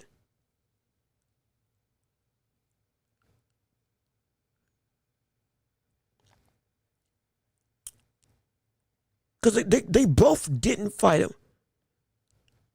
And it wasn't. No, it was Joe. It was Joe. It was Joe. Joe Smith. Joe Smith. It was Joe. It was Joe Smith. Joe Smith was the one that hurt him. Joe Smith is the one that hurt him. And so not Callum Smith. It was Joe Smith. Joe Smith was the one that fought Bivol and genuinely put that brother in some serious trouble. And so if that's not who we're saying would be the most immediate fight for Benavidez. But you are right. You are right. Joe would test the brother. He would. Joe would absolutely test Benavidez. No question. Both of them would. See, that's the thing. Here's the thing. Both brothers would test Joe Smith. They would. Both brothers would test Joe Smith. And Joe Smith, honestly, is the more powerful brother, I believe. 28 wins, 22 KOs. Like, that brother got some pop. He got some. Like, he can. Brother, he can go. He can go. He can go for real.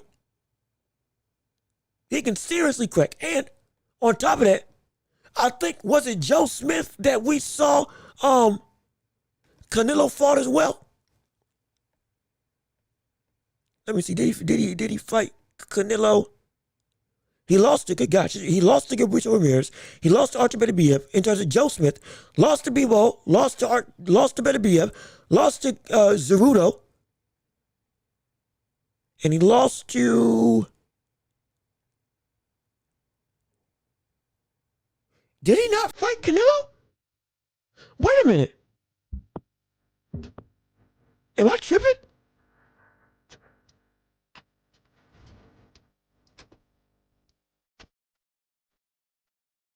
Did Canelo, I thought he fought both brothers.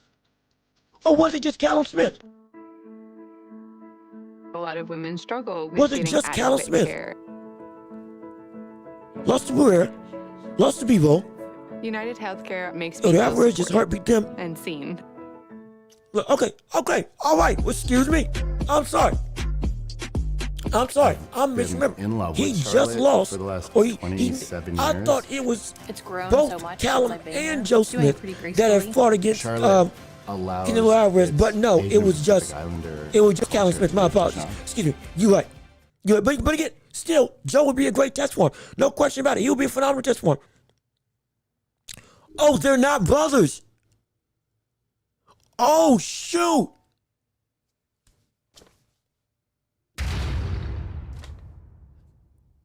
I did not know that. This whole time, I've been thinking.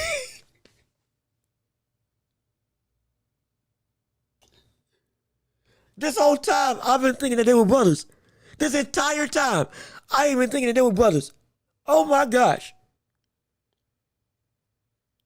It's Liam and Callum. Okay. Thanks for okay. Thank you. Thank you for clearing that up. Oh my goodness. I've been walking around with the wrong information this entire time. Great day. My gosh. I am. Oh, that's so funny. That's embarrassing. I'm not gonna lie, but funny nonetheless. Even still, but oh Lord. But regardless of which, now that we have that cleared up, I think we can go and pack it up and send it home, and we can now end off this stream. So without further ado, I think we're gonna get out of here, and do what we do best, which is end off the show with a phenomenal bang. Absolutely. So, without further ado, ladies and gentlemen, hold on. There we go. Ladies and gentlemen, this has been another episode of The Welch, but with me, your host, Jean-Luc Welch. Thank you so much for tuning in and listening to the show on this Friday edition. It's been a phenomenal time. We had some people give to the channel. Thank you to the likes of. Let's see, make sure I got all the people who gave to. I need to get a credits system so I can make sure we get everybody involved to be able to give to the show. Jay Riggs, I think Jay Will, Kingdom Boxing, and hopefully I'm not missing nobody. I think that's everybody. No, I'm trying to pull it back up. But again, we'll acknowledge them. If I miss some people, I'll acknowledge them on the next show as well. But again, we're great. Thanks for all the time. Thanks for all the energy. Jay Riggs, thank goodness that you made it home. We're going to be back next week to cover the world of boxing and beyond. Thank you so much for all your time and effort for support. Leave a like on the stream. Comment your thoughts and opinions on what you liked or didn't like. Subscribe to the channel if you haven't already. Hit the notification bell if you haven't already, so you know when we post. Share the show with everybody you know, so we can keep on building up this empire together. And be sure to go and rate us 5 stars on every podcasting platform imaginable when this goes and airs on podcast directly after the episodes, if we can get it up in time. I know we've been struggling with that, but regardless of which, it's been a great show. Appreciate all your time. Again, if you want to leave something if you want to support the channel before you leave, these are the means to do it. Cash App, PayPal, links in descriptions too. Thank you so much for your time and effort. Enjoy your weekend. Can't wait to see you all next week. I've been Shakur Welch. Peace and love. We are out of here. Yes, sir. We're going to see you all next week. Be safe. Be blessed. Enjoy your weekend. And we'll catch you all next time.